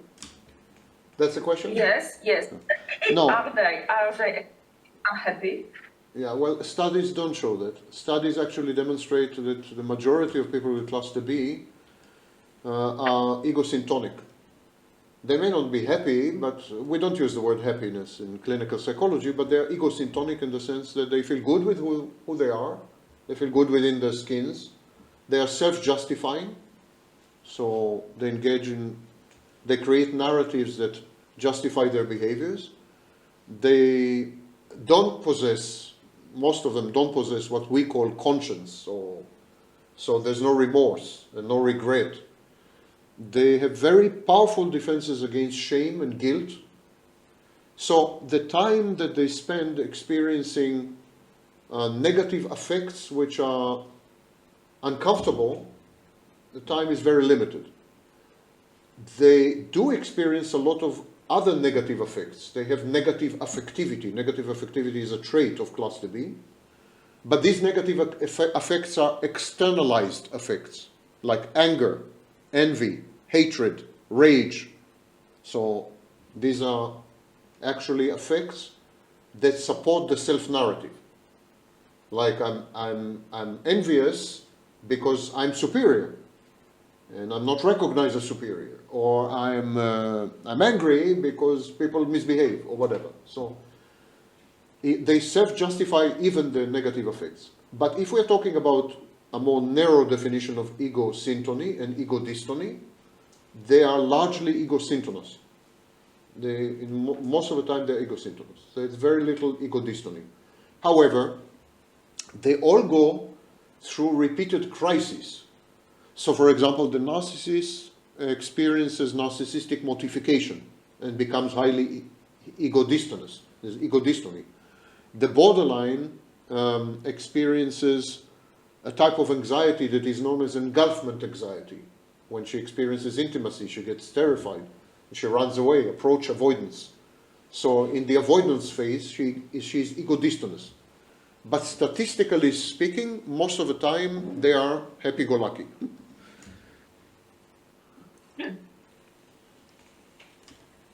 Also extends to borderline personality disorder. I'm sorry, I can't hear you well. You may wish to come to the...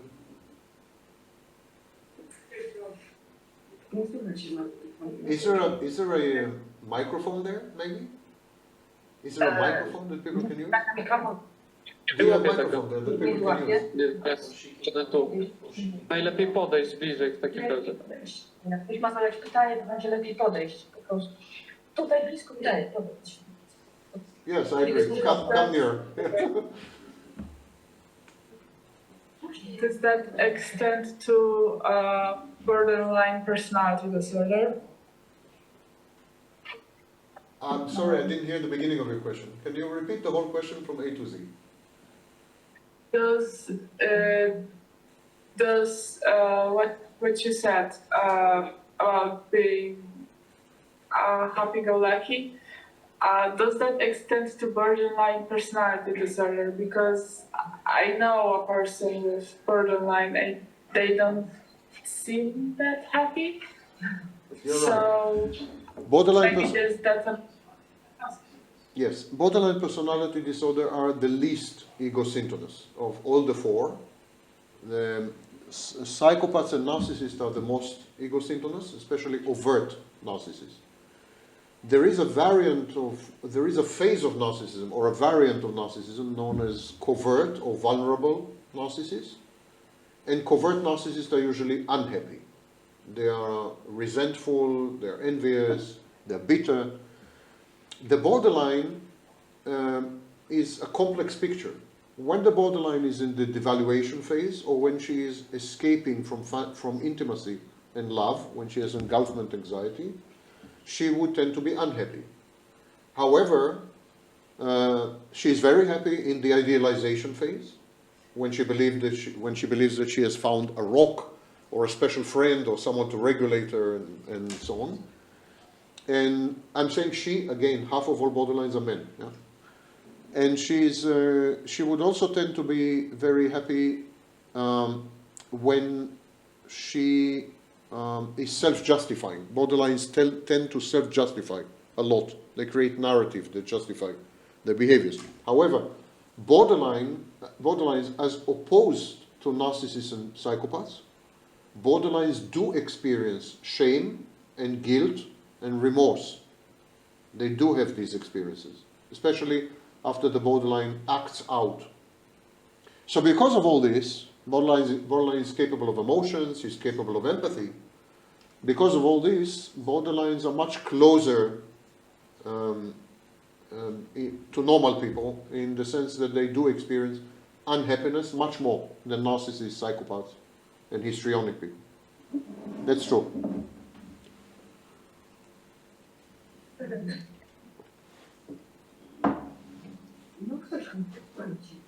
Why are so I maybe try like this. Bliżej, wiecie, bo tutaj coś jest na blokuje.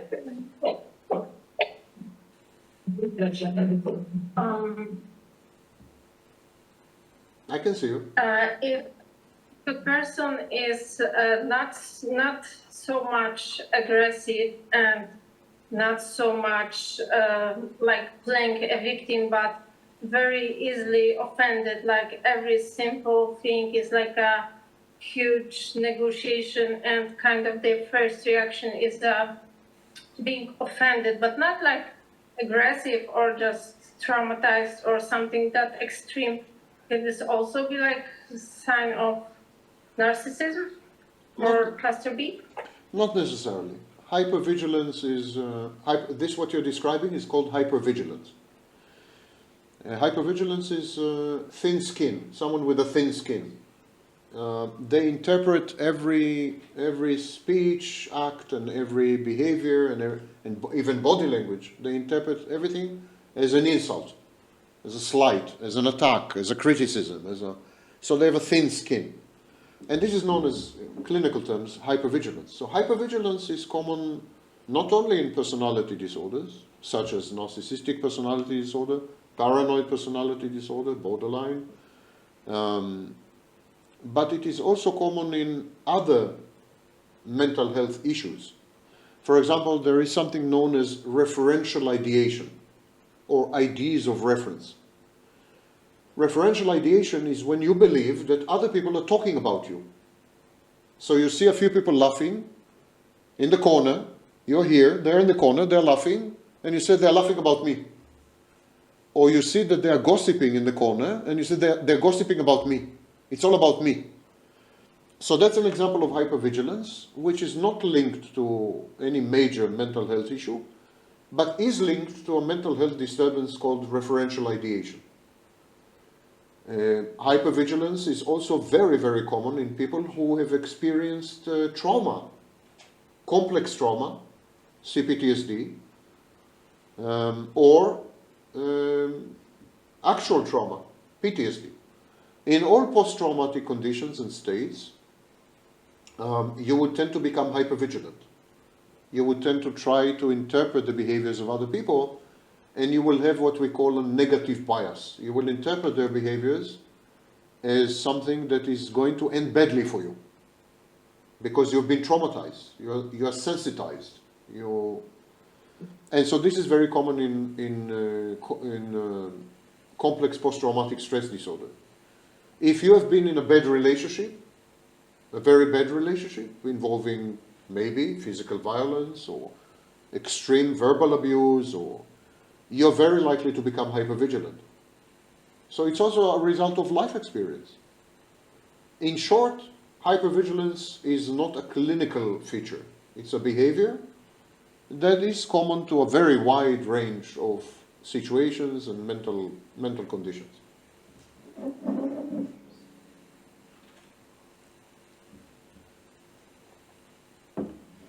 Anyone else? I'd like to ask another question. Can you hear me? Ja przyjść bliżej. O, teraz. O, teraz. Can you hear me? I was intrigued by your opinion that they never grow up, that they are like 3-year-old children. Does it mean that they can never be successful in life in any way? No. There is a very frequent confusion between semantic and episodic. The semantic functions are functions that have to do with the acquisition of skills and the ability to function in highly specific environments, rigid or structured or specified environments. So you could have a very high semantic capacity, so you're able to learn new languages and new skills, acquire new professions, and rise to the top of your profession, become a pillar of your community, I have major accomplishments in life, and all this is the semantic complex, or the semantic executive functions. But this has nothing to do with the episodic aspect. The episodic aspect involves life, life experience, biography, autobiography, a sense of continuity, episodic memory, and so on and so forth. So you could be highly immature. You could be highly immature. You could be 3 years old emotionally. You could be 3 years old psychologically. You could be 3 years old in the way you cope with the world and with other people. You could be 3 years old in the sense that you cannot perceive other people as external objects. You have no object relations. You could be 3-year-old. And at the same time, you could be a leading physicist or the President of the United States. These two have nothing to do with each other. Psychological maturity is not a precondition for skilled functioning, for executive functioning. Not a precondition.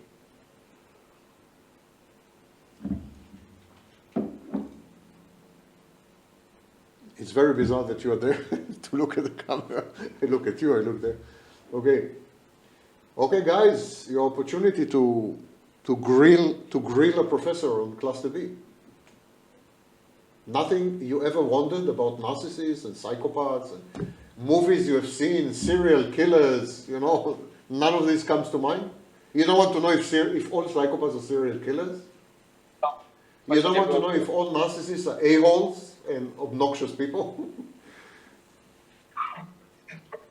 I mean, you don't have to ask sophisticated questions. You can ask, you know, questions you're curious about. So I have a question. Yeah. If all of these antisocial disorders have the same core, that the child sees everything as an internal object, should we treat all these disorders the same or different? So this is tomorrow's lecture when we discuss the radical differences in the philosophy, radical philosophical differences between the Diagnostic and Statistical Manual and the International Classification of Diseases. The International Classification of Diseases dictates a treatment plan, a plan of treatment that is customized to each and every client separately. The ICD says that there is no such thing as a diagnosis. You don't diagnose. You describe the individual, you analyze the individual, you study the individual, and then you create a treatment plan that is unique to that individual and does not apply to any other individual. So this is a radical difference from the DSM. The DSM is categorical. It is based on lists, essentially, although they did attempt something. I will discuss it tomorrow. But basically, it is still based on lists. So, and the DSM says if you are a psychopath, your treatment should be very different to if you are a narcissist. You should not have the same treatment because these are two different diagnoses. So, the answer to your question, I think, is another question. Do we believe that these diagnoses are separate, or do we believe that they're actually facets, manifestations, and expressions of a single diagnosis, underlying all of them? Like, you know, the famous story with the elephant? There were 3 blind, wise men, wise men. One of them touched the elephant leg, one of them touched the trunk of the elephant, one of them touched the ear of the elephant. They were all describing the elephant, but each one of them came with a different description. I personally always believed, starting 30 years ago. 30 years ago, I wrote an article suggesting that all cluster B personality disorders are a single personality disorder. And the answer, therefore, to your question, yes, we should treat all of them identically. The ICD says that even though the treatment would be more or less the same, it has to be customized to the client or to the patient. But the ICD basically adopts the same approach, that all these disorders are one disorder. I think the DSM committed a serious mistake and has misled many people for a very long time, and that includes scholars and clinicians and so on. And again, to remind you what I said at the beginning of the lecture, any clinician who is working with cluster B, anyone, no exception, will tell you that the client is a narcissist on Monday, a borderline on Wednesday, and a psychopath on Friday. Any clinician will tell you this. So I do not think they should be treated differently. I think the unifying characteristics, the common denominators, clinical features, are so extensive and so foundational that this is essentially the same disorder, in my view. And there is a debate, to finalize the answer, there is a debate whether it is a clinical entity at all, whether it is a mental illness at all. There's a big debate about this. I, for example, do not think that psychopathy is a mental illness. I don't think it's a mental illness at all, period. I also have very grave doubts about narcissistic personality disorder. I don't know if it's a mental disorder. I am not sure at all, because we will discuss it tomorrow, but these disorders are defined in relation to society, in relation to other people. They are defined relationally. So you don't define tuberculosis or malaria or cancer in relation to other people. Yeah? That would be crazy.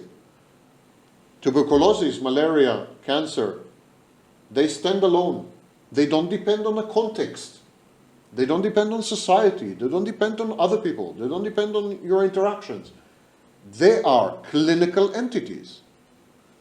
But the narcissist and the psychopath, they are defined, and the borderline, they are defined, and the histrionic, they are defined by how they relate to other people, by how they interact with society. That is, to use a British understatement, very, very dubious proposition, in my view. But we'll talk about all this tomorrow.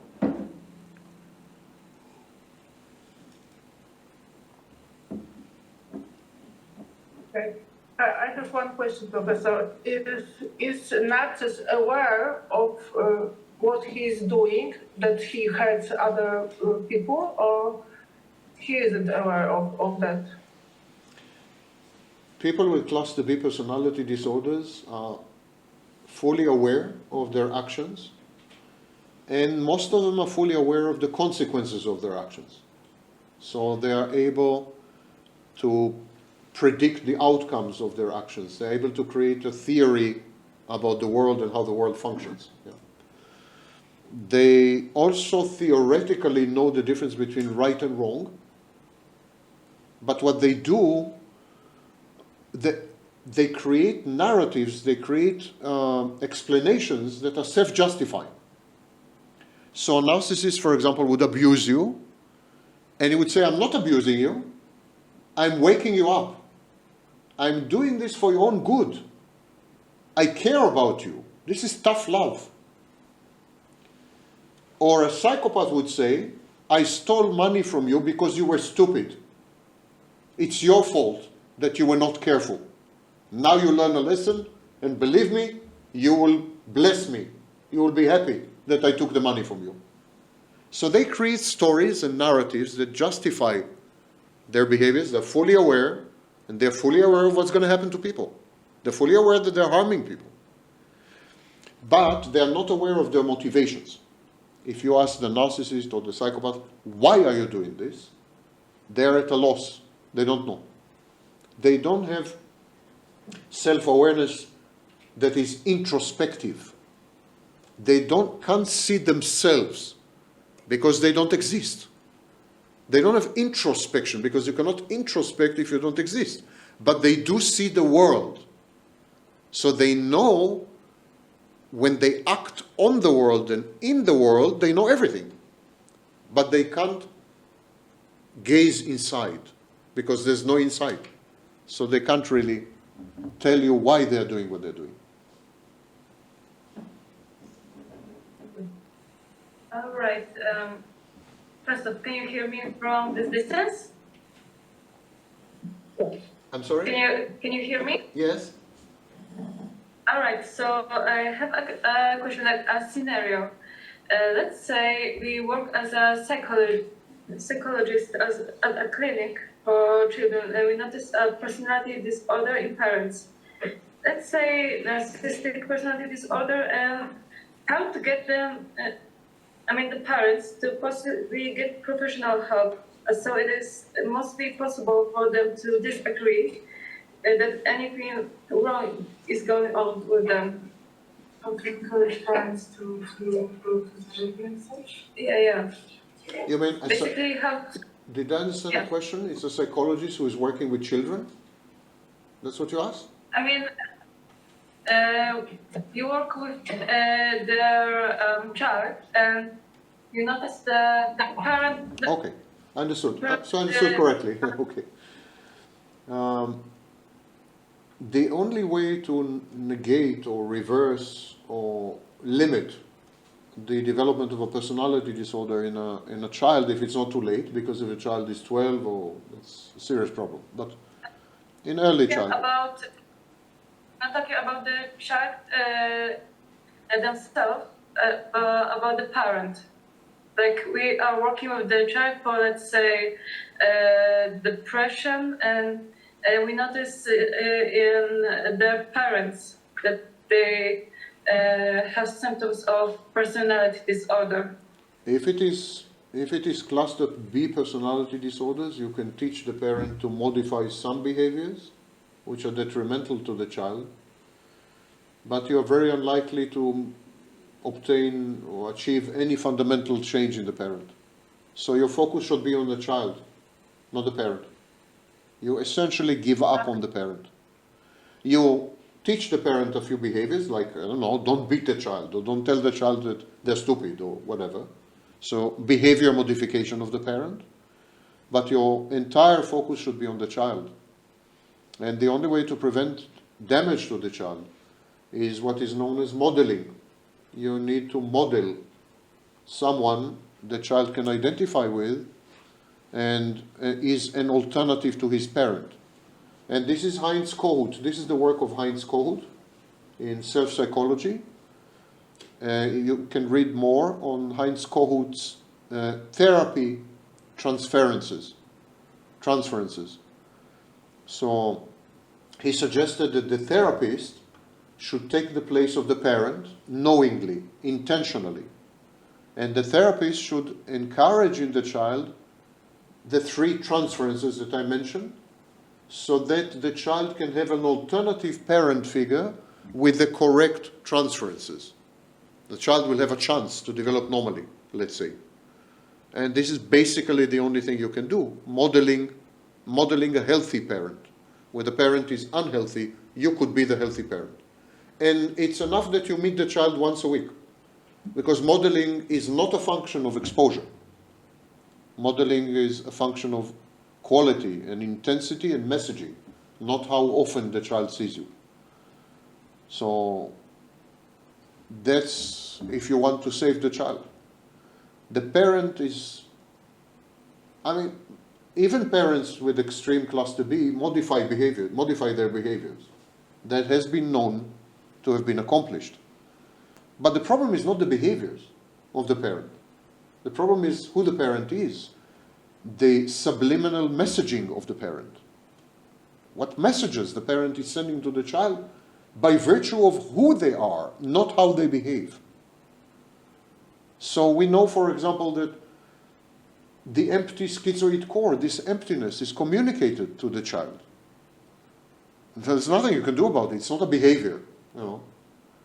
We know that the child is treated as an extension or an instrument, and therefore the child cannot develop a functional self, boundaried and constellated self. We know that the parent doesn't treat the child as an external object, but as an internal object. Consequently, the child would find it very difficult to develop the ability to distinguish between external and internal, etc., etc. None of these things is a behavior. You cannot modify these things. It's who the parent is. It's the essence of the parent. It's the core, the identity. So there's nothing you can do about this. You can teach the parent not to call the child stupid. Okay, that's not the main issue, believe me. And so you need to provide the child with a secure base, a holding environment, a containing environment within which you act as a benevolent, powerful parent. That's according to Kohut, and I tend to agree with him.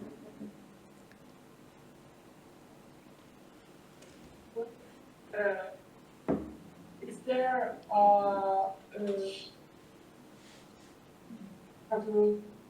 say this? What's the relation between borderline personality disorder and depression? What's, could you delve deeper into Yeah.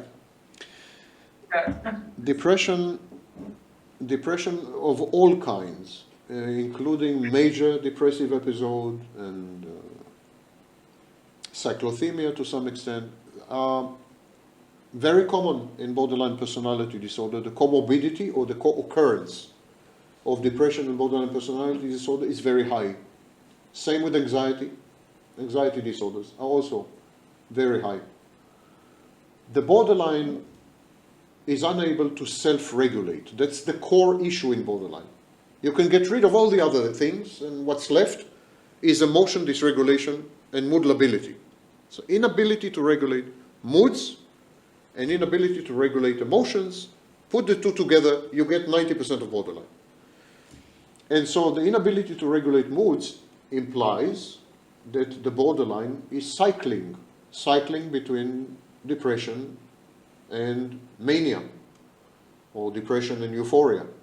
It's not bipolar disorder. It's a common mistake that even diagnosticians and professors make when they confuse borderline personality disorder and bipolar disorder. These are not the two things. It's the same. But the answer to your question is that depression is very common in borderline, is part of mood lability, and is linked to the borderline's inability to regulate her internal environment and her dependency on regulation from the outside.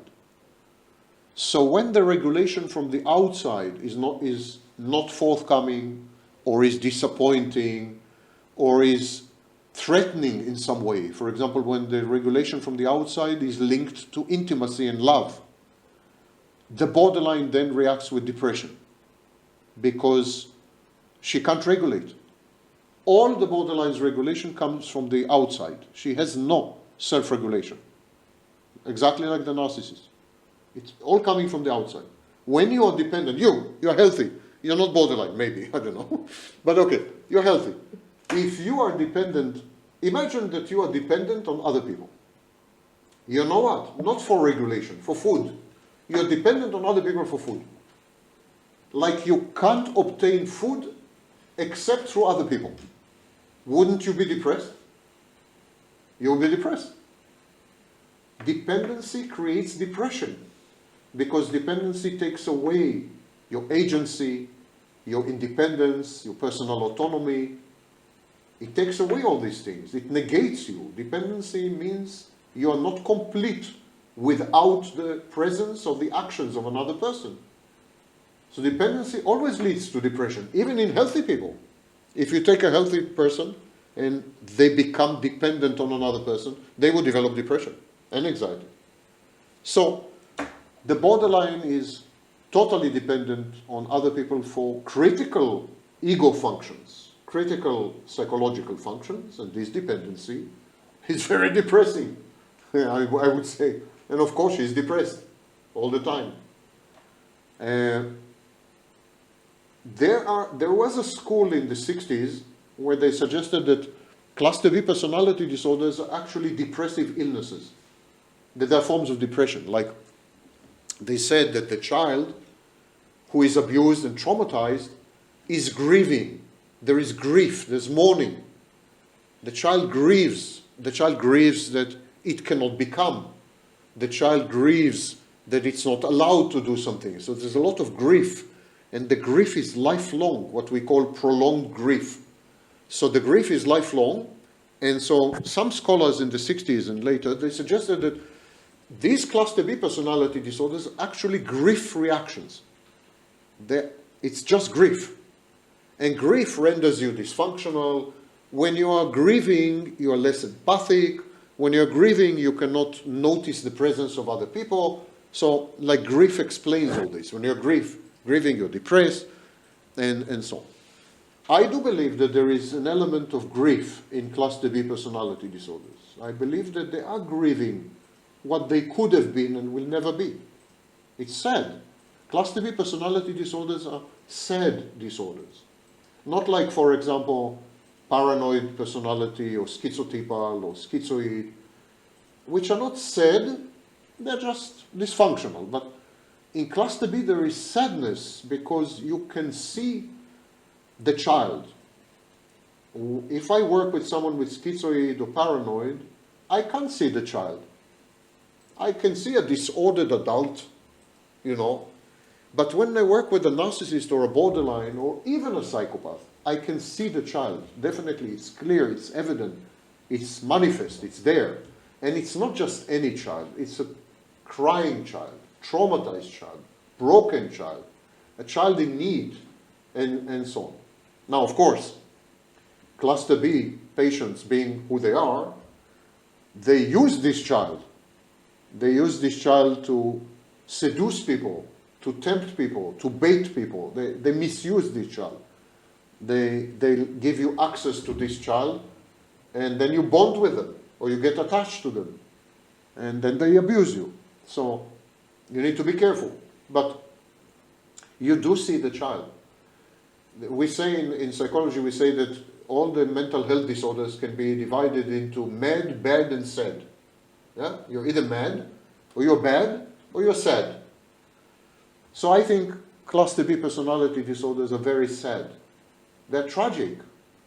They're tragic because this was a child, usually with a lot of potential, who has never been allowed to become an adult, never been allowed to self-actualize, never been allowed to love or to experience love, never been allowed to interact with other people in a meaningful way. A child who has been denied life.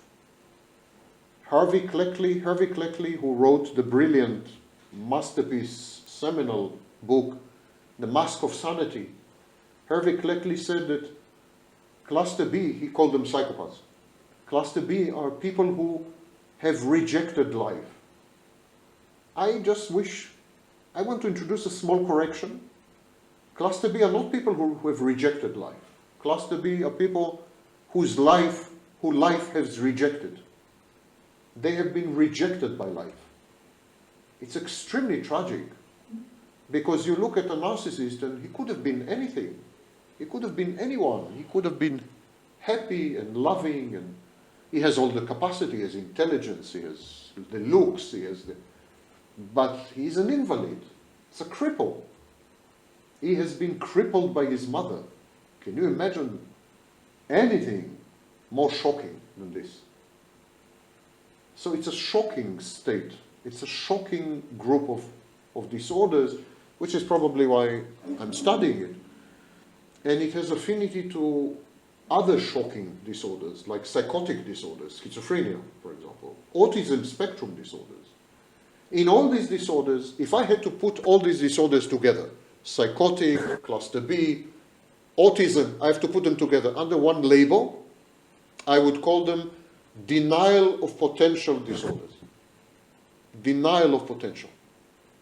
The autism, for example, in autism spectrum disorder, you see lovely people, but they're half people. It's like so much is missing. It's politically incorrect. I'm a very controversial figure, for those of you who don't know much about me. I'm very controversial because I speak my mind. And that's not something done in the West. There is a lot of censorship in the West. Many things you're not allowed to say. But when I look at someone with cluster B personality disorder, they don't have empathy, they don't have affective empathy. They don't have the capacity to experience positive emotions, they never loved and would never love, ever. They don't have, they can't tell the difference between external and internal, so they live in a delirious, pseudo-surrealistic landscape that is dreamlike. They live in a dream all the time, and so on and so forth. And then, having made the list of what they do not have, what they lack, I'm forced to ask myself, in which sense are these people human? In which sense are they human? They have been denied their humanity. And that is the tragedy of cluster B. They could have become human, but they were stopped midway, and they never became human. They are half-baked. They're not full-fledged. They miss the critical components. If you put me to the corner with a gun and you tell me, what are the two things that make a human being? Empathy and emotions. All the rest is not very important. This is what makes someone a human being. And yet in cluster B you have neither. Not empathy and not emotions. In other words, you're solipsistic. You're all alone. Cluster B personality disorders are disorders of loneliness. You're really, really completely alone. You can't interact with other people because you don't perceive them. You can't love other people because you're not capable of positive emotions. You can't understand other people because you have no empathy, or at least not effective empathy. You're really, really all alone. Totally alone. Never to exit this solitary confinement. A prison, you're sentenced to life in prison. And yes, cluster B people, they make a lot of money, so the prison looks nice. You know? They make the prison nice, they decorate the prison, they get married, they have children. So they say, you see, I'm normal, I have a wife or a husband, I have children. These are decorations, they're decorating the prison. It is still a prison. And they are alone in a cell until the very day they die. I don't know of any sentence worse than this. I think it's better to die. This is a horrible sentence. Solipsism is a horrible sentence. So, I guess a follow-up question is in order. What is a person in cluster B supposed to do about that? Depends. Here it depends. If you have borderline personality disorder, your prognosis is very good. You are going to lose the diagnosis between the ages of 35 and 45. 81% of people with borderline lose the diagnosis spontaneously, without treatment, between 35 and 45, according to the ICD-11, 2022.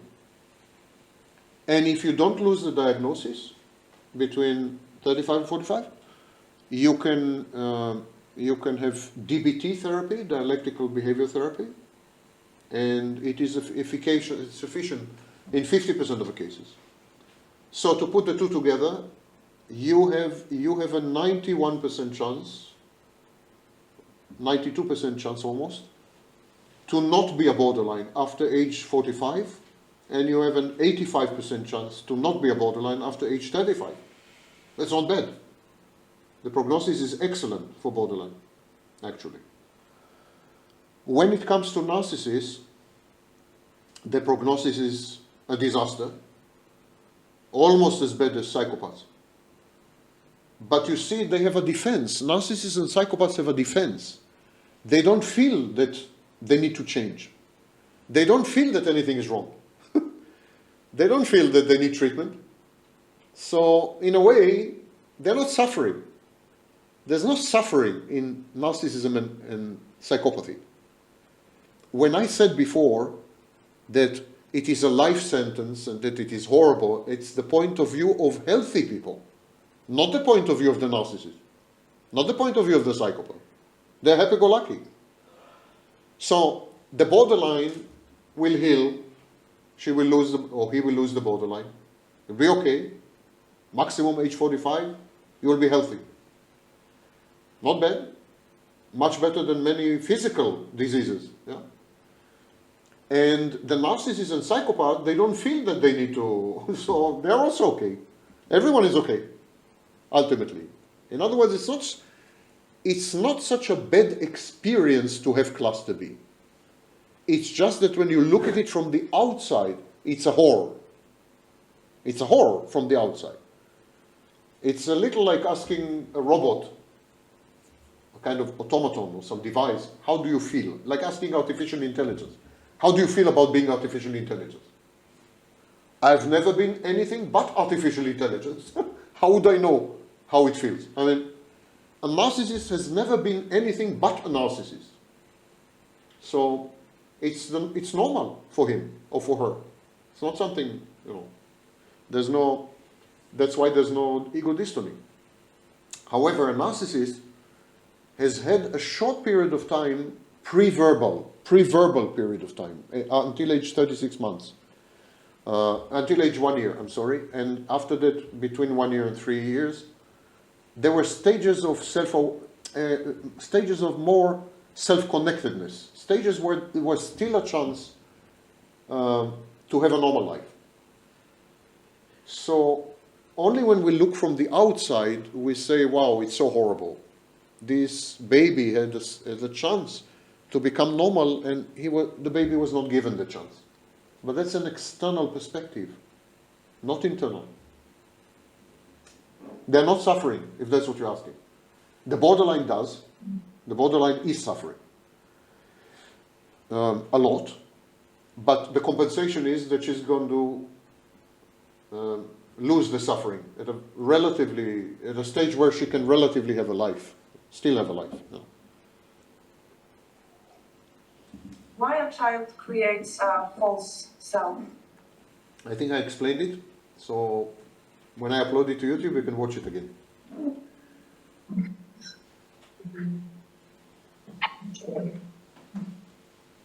So you said earlier that a person who spends a lot of time with someone with a disorder can start acting like them.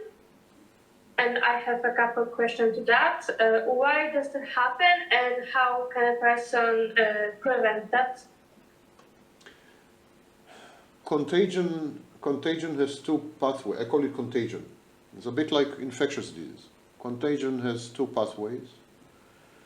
The first pathway is you are trying to please the narcissist or the psychopath or the borderline, trying to please them. You're trying to cater to their needs, you're trying to meet their expectations, and so in order to do that, you need to emulate them and imitate them and become like them. So this is the people-pleasing trajectory. And you simply imitate, mimic.